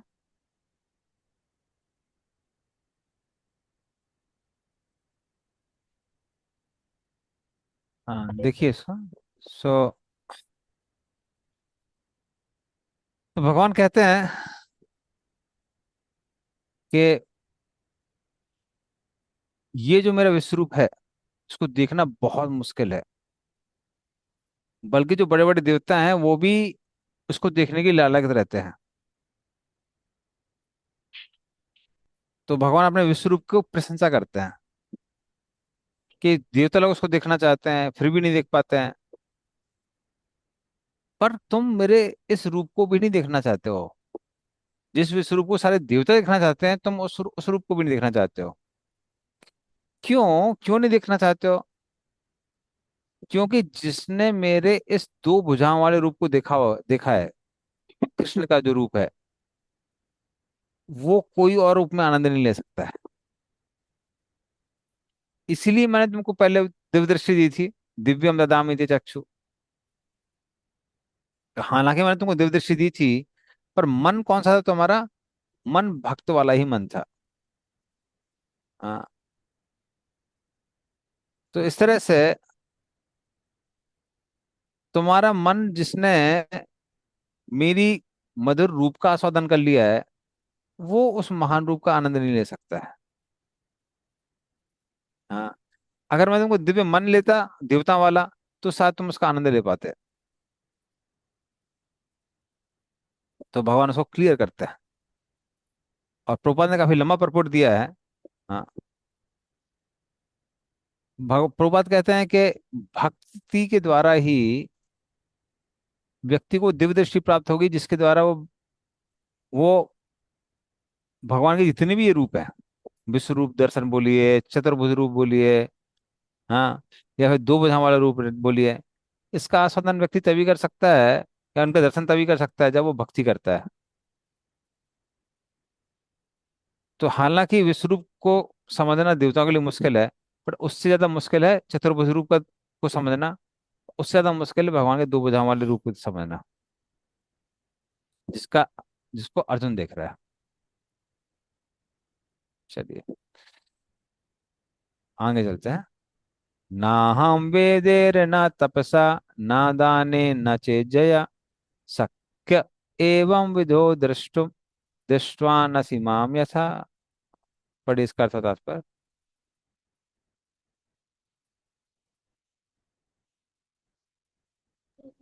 इससे प्रभु में पढ़ती हूँ। हाँ जी। तुम अपने दिव्य नेत्रों से जिस रूप का दर्शन कर रहे हो उसे ना तो वेदाध्ययन से, न कठिन तपस्या से, न दान से, न पूजा से ही जाना जा सकता है। कोई इन साधनों के द्वारा मुझे मेरे रूप में नहीं देख सकता है। तात्पर्य: कृष्ण पहले अपनी माता देवकी तथा पिता वसुदेव के समक्ष चतुर्भुज में प्रकट हुए थे और तब उन्होंने अपना द्विभुज रूप धारण किया था। जो लोग नास्तिक हैं या भक्ति विहीन हैं, उनके लिए इस रहस्य को समझ पाना अत्यंत कठिन है।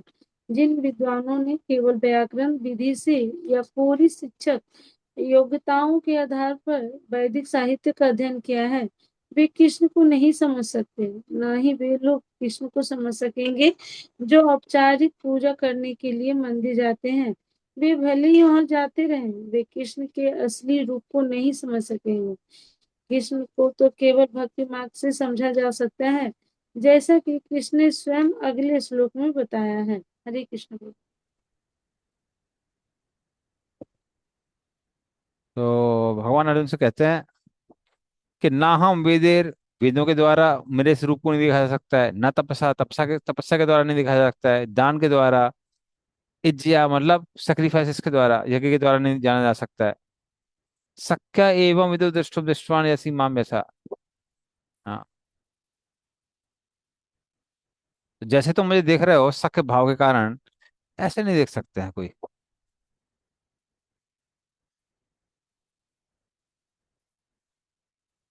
तो जो लोग मुझे मेरे इस रूप को देखना चाहते हैं जो तुम नहीं देखना चाहते हो, कौन सा विश्व रूप, तो ऐसे जो रूप हैं वो वेद अध्ययन दान तपस्या किसी द्वारा देखा नहीं जा सकता है। तो ये बहुत रेयर है जो तुमने देखा है। और प्रभुपाद क्लियर करते हैं कि भगवान पहले चतुर्भुज रूप में वसुदेव देवकी के सामने आए थे, फिर दो भुज के रूप में आए थे। तो जो लोग भक्त नहीं है उनको समझ नहीं आएगा ये कि कैसे भगवान ने अपनी महानता का रूप दिखाया फिर मधुरता का रूप दिखाया। कौन समझ सकता है? सिर्फ भक्त समझ सकता है। सिर्फ एकेडमिक नॉलेज से नहीं समझ सकता व्यक्ति, या फिर ऑफिशियली। डेली कई बार लोग सिर्फ घंटा बजाने जाते हैं, मंदिर में वापस आ जाते हैं, साधु सुनते नहीं है, भक्ति प्रैक्टिस नहीं कर सकते हैं, करते हैं। तो प्रभुपाद कहते हैं उनको भी कोई नहीं समझ सकता है, वो लोग नहीं समझ सकते हैं। हाँ, सिर्फ अच्छे से भक्ति करने से ही व्यक्ति समझ सकता है इस रूप को। तो भगवान बोले कि ये रूप कैसा है, बहुत रेयर है। तो कोई बोलेगा अगर इससे नहीं समझ सकते उससे नहीं समझ सकते, तो कैसे समझ सकते हैं? कैसे समझ सकते हैं? भगवान यहाँ क्लियर करते हैं 54 में। भक्ता अनन्या सख्या अहम एवं विदुर्जुन ज्ञातुम द्रष्टुम च तत्वेन प्रवेष्टुम च परंतप। हाँ, पढ़िए इसका अर्थ तात्पर्य। पढ़ती हूँ प्रभु। हाँ जी। हे अर्जुन, केवल अनन्य भक्ति द्वारा मुझे उस रूप में समझा जा सकता है जिस रूप में मैं तुम्हारे समक्ष खड़ा हूँ, और इसी प्रकार मेरा साक्षात दर्शन भी किया जा सकता है। केवल इसी विधि से तुम मेरे ज्ञान के रहस्य को पा सकते हो। तात्पर्य: कृष्ण को केवल अनन्य भक्ति योग द्वारा समझा जा सकता है। इस श्लोक में वे स्पष्टतया कहते हैं, जिससे ऐसे अनधिकारी टीकाकार जो भगवत गीता को केवल कल्पना के द्वारा समझना चाहते हैं, यह जान सके कि वे समय का अपव्यय कर रहे हैं। कोई यह नहीं जान सकता कि वे किस प्रकार चतुर्भुज रूप में माता के गर्भ में उत्पन्न हुए और फिर तुरंत ही दो भुजाओं वाले रूप में बदल गए। ये बातें ना तो वेदों के अध्ययन से समझी जा सकती है, ना दार्शनिक चिंतन द्वारा। अतः यहाँ पर स्पष्ट कहा गया है कि ना तो कोई उन्हें देख सकता है और ना इन बातों का रहस्य ही समझ सकता है, किंतु जो लोग वैदिक सही साहित्य के अनुभवी विद्यार्थी हैं, वे अनेक प्रकार से वैदिक ग्रंथों के माध्यम से उन्हें जान सकते हैं। इसलिए इसके लिए अनेक विधि विधान हैं, और यदि कोई सचमुच उन्हें जानना चाहता है तो उसे प्रमाणिक ग्रंथों में उल्लिखित विधियों का पालन करना चाहिए। वह इन नियमों के अनुसार तपस्या कर सकता है। उदाहरणार्थ, कठिन तपस्या के हेतु यह कृष्ण जन्माष्टमी को, जो कृष्ण का आविर्भाव दिवस है, तथा मास की दोनों एकादशियों को उपवास कर सकता है। जहाँ तक दान का संबंध है, यह बात साफ है कि उन कृष्ण भक्तों को यह दान दिया जाए जो संसार भर में कृष्ण दर्शन को या कृष्ण भावनामृत को फैलाने में लगे हुए हैं। कृष्ण भावनामृत मानवता के लिए वरदान है। रूप गोस्वामी ने भगवान चैतन्य की प्रशंसा परम दानवीर के रूप में की है, क्योंकि उन्होंने कृष्ण प्रेम का मुक्त रीति से विस्तार किया, जिसे प्राप्त कर पाना बहुत कठिन है।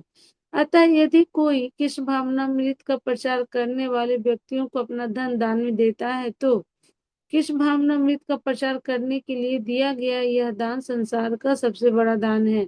और यदि कोई मंदिर में जाकर विधि पूर्वक पूजा करता है, भारत के मंदिरों में सदैव कोई ना कोई मूर्ति सामान्यतः विष्णु या कृष्ण की मूर्ति रहती है, तो यह भगवान की पूजा करके तथा उन्हें सम्मान प्रदान करके उन्नति करने का अवसर होता है। नव सिखियों के लिए भगवान की भक्ति करते हुए मंदिर पूजा अनिवार्य है, जिसकी पुष्टि श्वेताश्वतर उपनिषद में 6.23 में हुई है। यस्य देवे परा भक्ति यथा देवे तथा गुरो तस्य ते कथिता प्रकाशन्ते महात्मना। जिसमें भगवान के लिए अविचल भक्ति भाव होता है और जिसका मार्गदर्शन गुरु करता है, जिसमें भी उसकी वैसी ही अविचल श्रद्धा होती है, वह भगवान का दर्शन प्रकट रूप में कर सकता है। मानसिक चिंतन मनोधर्म द्वारा कृष्ण को नहीं समझा जा सकता। जो व्यक्ति परमानी गुरु से मार्गदर्शन प्राप्त नहीं करता, उसके लिए कृष्ण को समझने का शुभारंभ कर पाना भी कठिन है। यहाँ पर तू शब्द का प्रयोग विशेष रूप से यह सूचित करने के लिए हुआ है कि कोई अन्य विधि ना तो बताई जा सकती है, न प्रयुक्त की जा सकती है, ना ही कृष्ण को समझने में सफल हो सकती है।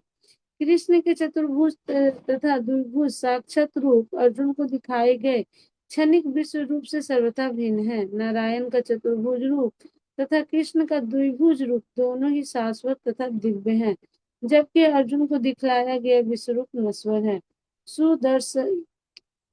सुदुदर्शम शब्द का अर्थ ही है देख पाने में कठिन, जिससे पता चलता है कि इस विश्व रूप को किसी ने नहीं देखा था।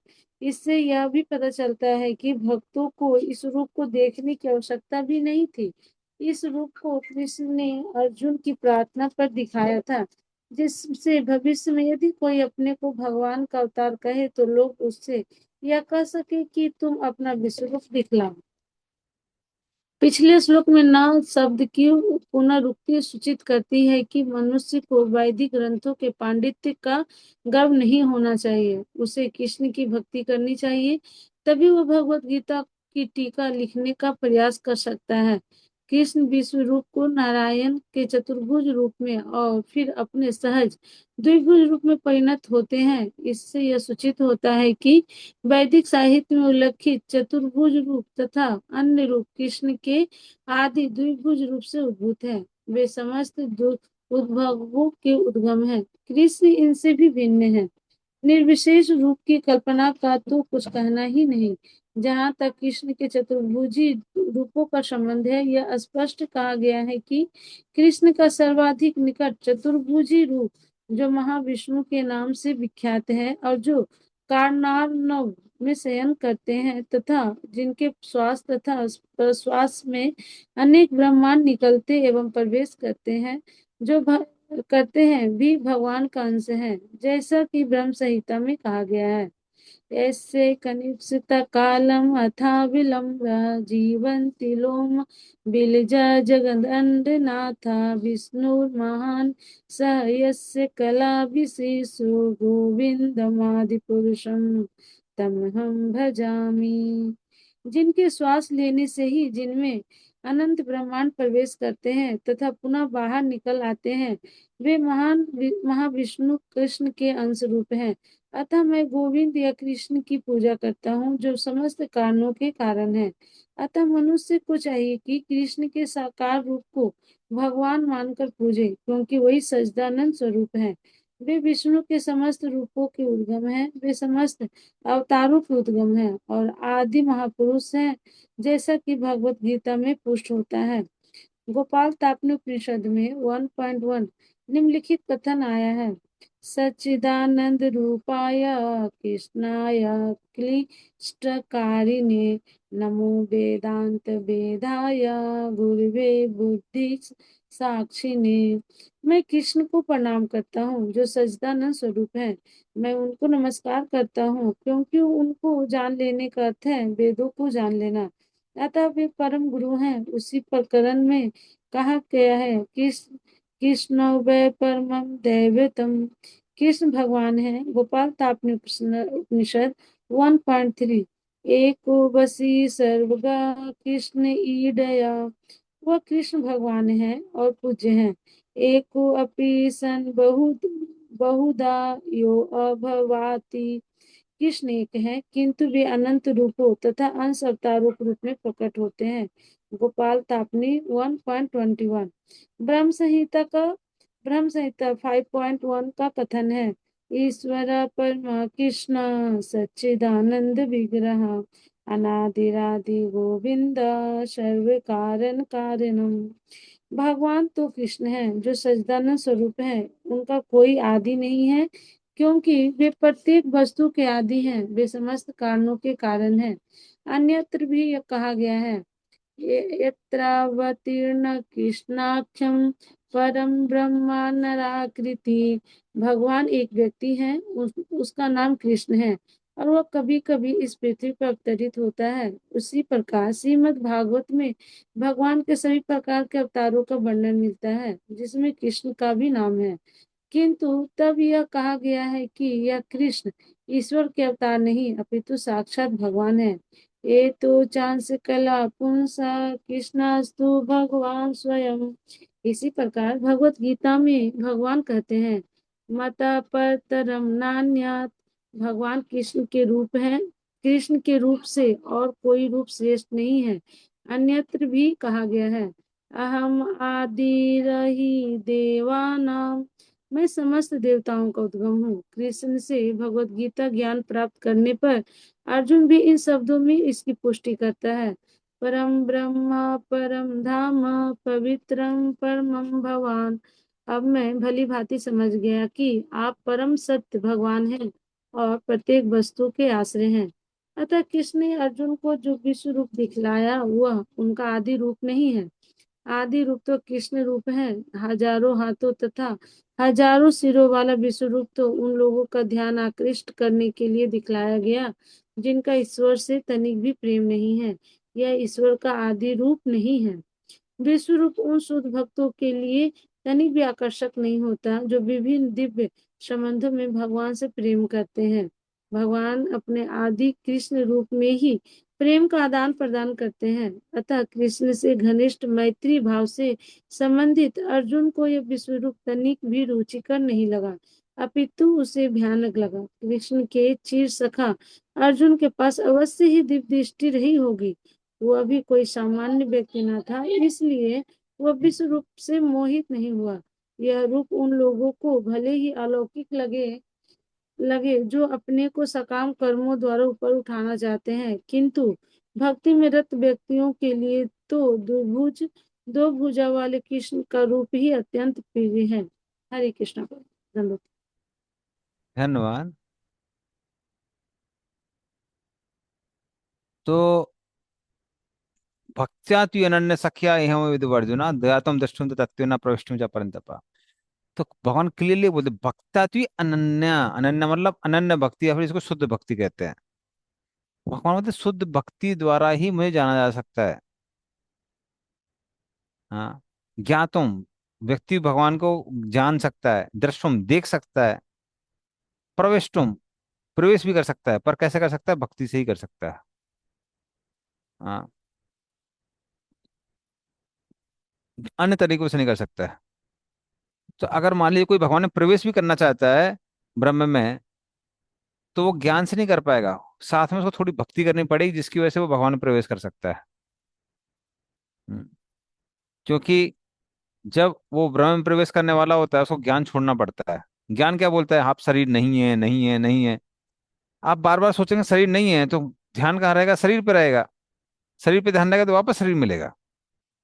इसलिए वो लोग थोड़ा सा भजन कीर्तन करते हैं, उसमें जो ध्यान जा रहा है उससे वो भगवान में प्रवेश कर सकते हैं। जैसे भगवान 18 चैप्टर में बोलते हैं तत्व माम तत्व ज्ञातम विशति तदनंतरम। तो ब्रह्म में भी प्रवेश करना तो भक्ति चाहिए। और अगर मान लीजिए भगवान को देखना है, उनसे दोस्ती करना है, उनसे बात करना है, तब तो शुद्ध भक्ति चाहिए चाहिए, और कोई रास्ता नहीं है। वो क्लियर एकदम। तो और तात्पर्य में प्रभुपाद को देखेंगे, एक्चुअली ये जो 54 और 55 का जो तात्पर्य है वो प्रभुपाद ने ऐसे दिए हैं कि किसी भी आप नए व्यक्ति को देंगे ना, उसको आइडिया तो लग जाएगा भक्ति क्या है। हाँ, जैसे प्रभुपाद ने एकदम क्लियरली प्रूव किया हुआ है कैसे कृष्ण ही भगवान है। उनके जो दो भुजाओं वाला रूप है वो सर्वश्रेष्ठ है, चतुर्भुज रूप से भी श्रेष्ठ है। हाँ, रूपा ने इतने सारे उसमें वो दिए हैं। यस्य देव पराधक्ति रथा देव तथा गुरु तथे कथा यथा प्रकाशंत मान। भगवान और गुरु की कृपा से ही व्यक्ति भगवान को समझ सकता है, तो भक्ति से समझ सकता है, अन्य तरीके नहीं है। हम्म। तद दृष्ट पूर्वम, ये रूप पहले किसी ने नहीं देखा है। और कैसे भगवान ही जो गोविंद हैं, इससे निवासित काल लंबा जीवन तिलो मिल जगदंदनाथा विष्णु महान कला विशेषो गोविंदम आदि पुरुषम तमहम भजामि। कि जिनके एक एक पोर से एक एक ब्रह्मांड निकलता है, वो कौन है? कला विशेषो, किसके? गोविंद के। वो गोविंद की कला है, एक्सपेंशन के एक्सपेंशन है, वो प्रूव करते हैं। फिर ये गोपाल तत्व ने उपनिषद, कई बार जो मायावादी होते हैं वो कहते हैं हम उपनिषद पे विश्वास करते हैं, प्रभुपाद ने उपनिषद भी कोट किया है। सच्चिदानंद रूपाय कृष्णाय अखिलकारिणे नमो वेदांत वेदाय गुरवे बुद्धि साक्षिणे। सच्चिदानंद भगवान का जो कृष्ण का रूप है, उसको मैं नमन करता हूँ। हाँ, ये तो ब्रह्म समेत है ही, ईश्वर परम कृष्ण सच्चिदानंद वगैरह। तो प्रभुपाद ने बहुत सारे कोट दिए हैं और बताया है कैसे जो भक्त हैं वो विश्व रूप से आकर्षित नहीं होते हैं, वो भगवान के दो भुजा वाले रूप से ही आकर्षित होते हैं, टू आर्म फॉर्म। क्योंकि वो भगवान का रूप कैसा है? मधुर है, आनंद देने वाला है। ठीक है, तो अभी ये श्लोक और कर। पर कृष्ण प्रभु को सवाल था। हाँ बोलिए। प्रभु एग्जाम संडे को होगा? नहीं नहीं, वो बाद में करेंगे, एक और कुछ वो कर लेते हैं श्लोक, उसके बाद में चर्चा करेंगे उस पर। ठीक है। हाँ, जी हाँ, जी। लास्ट श्लोक बचा इस चैप्टर का। इसका मत तात्पर्य कर्म बहुत कर। लंबा है प्रभु। हाँ क्या क्या? इसका तात्पर्य बहुत लंबा है।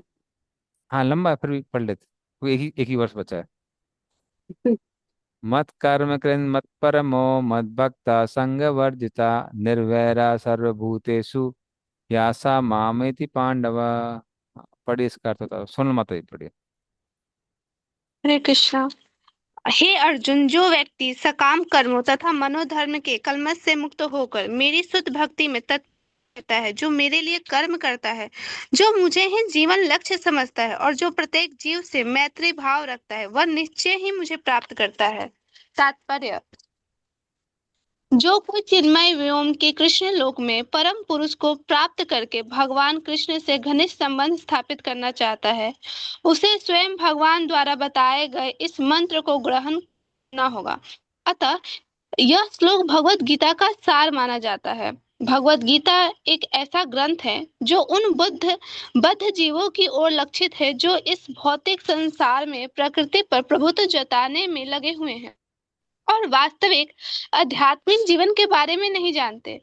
भगवत गीता का उद्देश्य यह दिखाना है कि पुरुष किस प्रकार अपने आध्यात्मिक अस्तित्व को तथा भगवान के साथ अपने संबंध को समझ सकता है तथा उसे यह शिक्षा देना है कि वह भगवत धाम को कैसे पहुंच सकता है।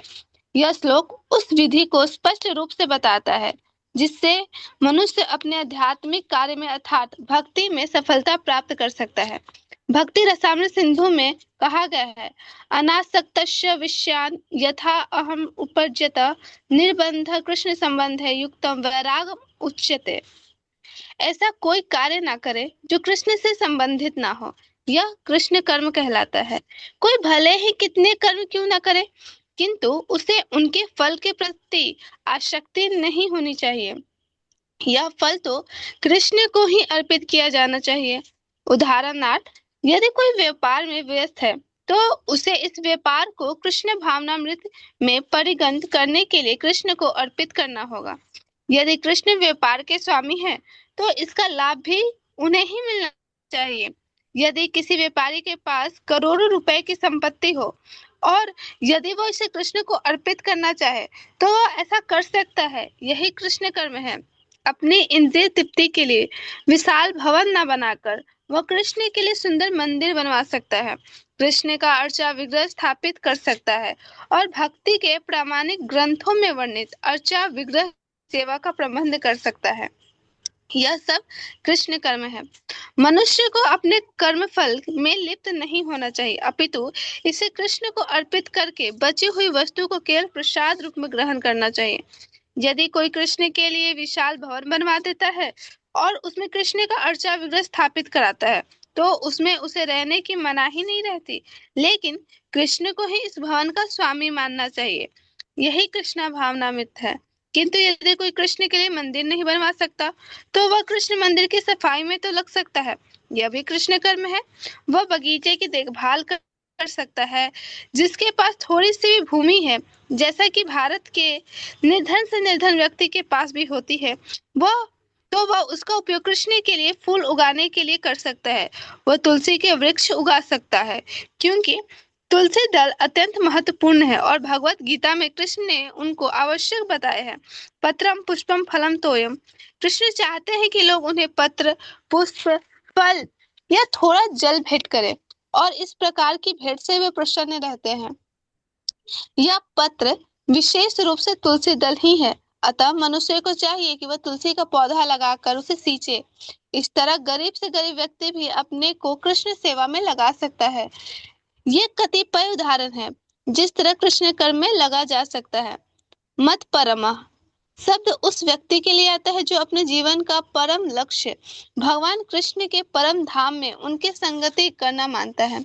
ऐसा व्यक्ति चंद्र, सूर्य, स्वर्ग जैसे उच्चतर लोकों में अथवा इस ब्रह्मांड के उच्चतम स्थान ब्रह्मलोक तक में भी जाने का इच्छुक नहीं रहता। उसे इसकी तनिक भी इच्छा नहीं रहती। उसकी आसक्ति तो आध्यात्मिक आकाश में जानने में रहती है। आध्यात्मिक आकाश में भी वह ब्रह्म ज्योति से तदाम्त प्राप्त करके भी संतुष्ट नहीं रहता, क्योंकि वह तो सर्वोच्च आध्यात्मिक लोक में जाना चाहता है, जिसे कृष्ण लोक या गोलोक वृंदावन कहते हैं। उसे इस लोक का पूरा ज्ञान रहता है, अतः वह अन्य किसी लोक को नहीं चाहता। जैसे कि मदभक्ता शब्द से सूचित होता है, वह भक्ति में पूर्णतया रत रहता है। विशेष रूप से वह श्रवण, कीर्तन, स्मरण, पाद सेवन, अर्चन, वंदन, दास्य, साख्य और आत्मनिवेदन भक्ति के इन 9 साधनों में लगा रहता है। मनुष्य चाहे तो इन 9 साधनों में रत रह सकता है, अथवा 8 में, 7 में, नहीं तो कम से कम 1 में तो रत रह सकता है। तब वह निश्चित रूप से कृतार्थ हो जाएगा। संग वर्जित शब्द भी महत्वपूर्ण है। मनुष्य को चाहिए कि ऐसे लोगों से संबंध तोड़ ले जो कृष्ण के विरोधी हैं। न केवल नास्तिक लोग कृष्ण के विरोध रहते हैं, अपितु वे भी हैं जो सकाम कर्म तथा मनोधर्म के प्रति आसक्त रहते हैं। अतः भक्ति रसामृत सिंधु में शुद्ध भक्ति का वर्णन इस प्रकार हुआ है। अन्य अभिलाषता शून्यम ज्ञान में कर्म अध्यानवितम अनुकूलेन कृष्णा अनुशीलनम भक्ति रूतमा। इस श्लोक में श्री रूप गोस्वामी स्पष्ट कहते हैं कि यदि कोई अनन्य भक्ति करना चाहता है तो उसे समस्त प्रकार के भौतिक कलमश से मुक्त होना चाहिए। उसे ऐसे व्यक्तियों से दूर रहना चाहिए जो सकाम कर्म तथा मनोधर्म में आसक्त है। ऐसी अवांछित संगति तथा भौतिक इच्छाओं से के कलमश से मुक्त होने पर ही वह कृष्ण ज्ञान का अनुशीलन कर सकता है, जिसे शुद्ध भक्ति कहते हैं। अनुकूलस्य संकल्प प्रतिकूलस्य वर्जनम। हरे हरे भक्ति विलास। मनुष्य को चाहिए कि अनुकूल भाव से कृष्ण के विषय में सोचे और उन्हीं के लिए कर्म करे, प्रतिकूल भाव से नहीं। कंस कृष्ण का शत्रु था। वह कृष्ण के जन्म से ही उन्हें मारने की तरह तरह की योजनाएं बनाता रहा, किंतु असफल होने के कारण वह सदैव कृष्ण का चिंतन करता रहा। इस तरह सोते जगते काम करते वह सदैव कृष्ण भावनामृत रहा, किंतु उसकी वह कृष्ण भावना अनुकूल न थी। अतः 24 घंटे कृष्ण का चिंतन करते रहने पर भी वह असुर ही माना जाता रहा और अंत में कृष्ण द्वारा मार डाला गया। निसंदेह कृष्ण द्वारा वध किए गए व्यक्ति तुरंत मोक्ष मिल जाता है, किंतु शुद्ध भक्त का उद्देश्य यह नहीं है। शुद्ध भक्त तो मोक्ष की भी कामना नहीं करता। वह सर्वोच्च लोक के गोलोक वृंदावन भी नहीं जाना चाहता। उसका एकमात्र उद्देश्य कृष्ण की सेवा करना है, चाहे वह जहां भी रहे। कृष्ण भक्त प्रत्येक से मैत्री भाव रखता है, इसीलिए यहाँ उसे निर्वैरः कहा गया है। अर्थात उसका कोई शत्रु नहीं होता। यह कैसे संभव है? कृष्ण भावनामृत में स्थित भक्त जानता है कि कृष्ण की भक्ति ही मनुष्य को जीवन की समस्त समस्याओं से छुटकारा दिला सकती है। उसे इसका व्यक्तिगत अनुभव रहता है। फलतः वह इस प्रणाली को, कृष्ण भावनामृत को मानव समाज में प्रचारित करना चाहता है। भगवत भक्तों का इतिहास साक्षी है कि ईश्वर चेतना का प्रचार करने में कई बार भक्तों को अपने जीवन को संकटों में डालना पड़ा। सबसे उपयुक्त उदाहरण जीसस क्राइस्ट का है। उन्हें अभक्तों ने सूली पर चढ़ा दिया, किंतु उन्होंने अपना जीवन कृष्ण भावनामृत के प्रसार में उत्सर्ग किया। निसंदेह यह कहना कि वे मारे गए ठीक नहीं है। इस प्रकार भारत में भी अनेक उदाहरण है। यथा प्रहलाद महाराज तथा ठाकुर हरिदास। ऐसा संकट उन्होंने क्यों उठाया? क्योंकि वे कृष्ण भावनामृत का प्रसार करना चाहते थे, और यह कठिन कार्य है। कृष्ण भावना भावित व्यक्ति जानता है मनुष्य कृष्ण के साथ अपने संबंध को भूलने के कारण ही कष्ट भोग रहा है। अतः मानव समाज की सबसे बड़ी सेवा होगी कि अपने पड़ोसी को समस्त भौतिक समस्याओं से उबारा जाए। इस प्रकार शुद्ध भक्त भगवान की सेवा में लगा रहता है।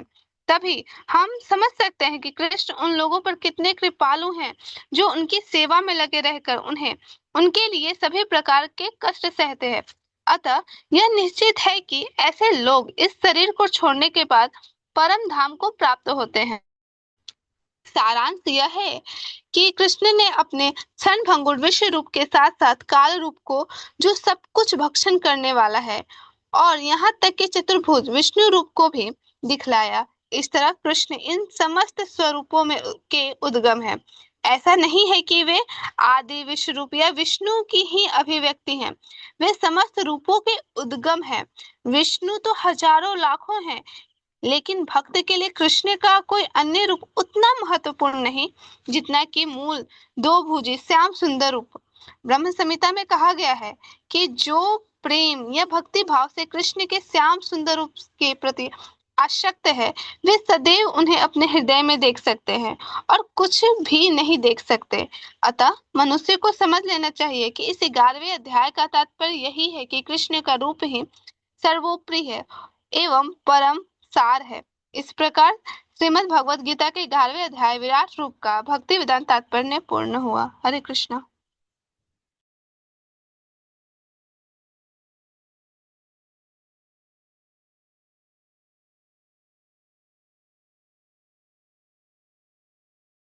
हरे कृष्ण। मैं म्यूट हूँ। तो मत कर्म कृत, भगवान बोलते हैं मेरे लिए कर्म करो। तो उसमें प्रभुपाद क्या समझाते हैं कि आप मंदिर बनवाइए, घर मत बनवाइए। तो क्या कोई अपने घर में रहेगा? नहीं, गृहस्थों को घर में रहने का अधिकार नहीं है। नहीं, प्रभुपाद क्या कह रहे हैं, चेतना क्या होनी चाहिए? मैं मंदिर बना रहा हूं, मैं भगवान का सेवक हूँ, भगवान इस घर के स्वामी है। तो हमारे घर में जो डीटी से अगर हम सोचते हैं कि वो स्वामी है, तो ये घर क्या बन जाता है? घर नहीं रह जाता, ये मंदिर बन जाता है। फिर कोई जो भी अगर अपने घर में फूल उगाता है, भगवान को अर्पित करता है, वो सब डीटी वर्शिप में आ जाता है। तो इस तरह से डीटीज को सेंटर रख के व्यक्ति झाड़ू लगा रहा है, पैसा लेके आ रहा है, पैसा कमाना फंड कलेक्शन जैसा हो जाता है, कुकिंग डीटी कुकिंग जैसा हो जाता है, घर में झाड़ू लगाना मंदिर में झाड़ू लगाना जैसा हो जाता है। अगर चेतना क्या है कि ये घर मेरा नहीं है, किसका? ये कृष्ण का घर है, ये हमारी डीटी का घर है।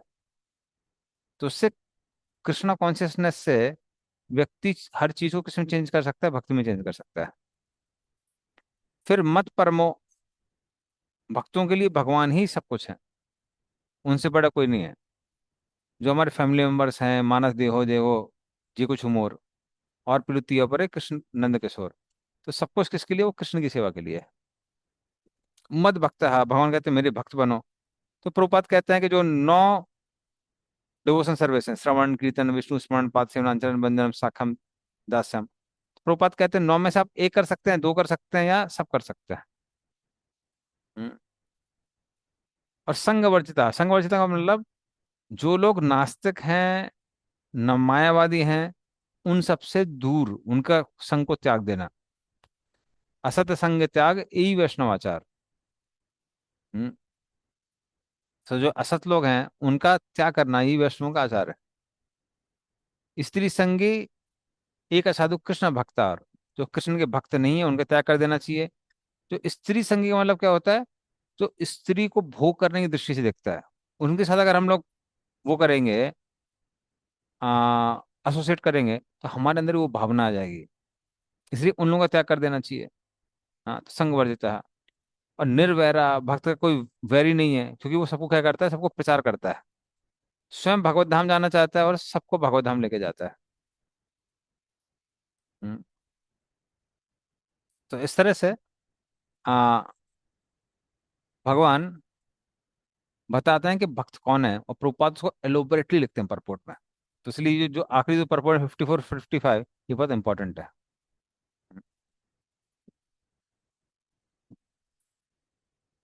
तो इस तरह से इस चैप्टर में हमने देखा कैसे भगवान अपना विश्व रूप दर्शन कराते हैं, फिर चतुर्भुज रूप का दर्शन कराते हैं, फिर दो भुज का रूप का दर्शन कराते हैं। और इस तरह से ये चैप्टर एंड हो जाता है। ठीक है। तो श्रीमद् भगवद गीता की जय, शिल प्रभुपाद की जय।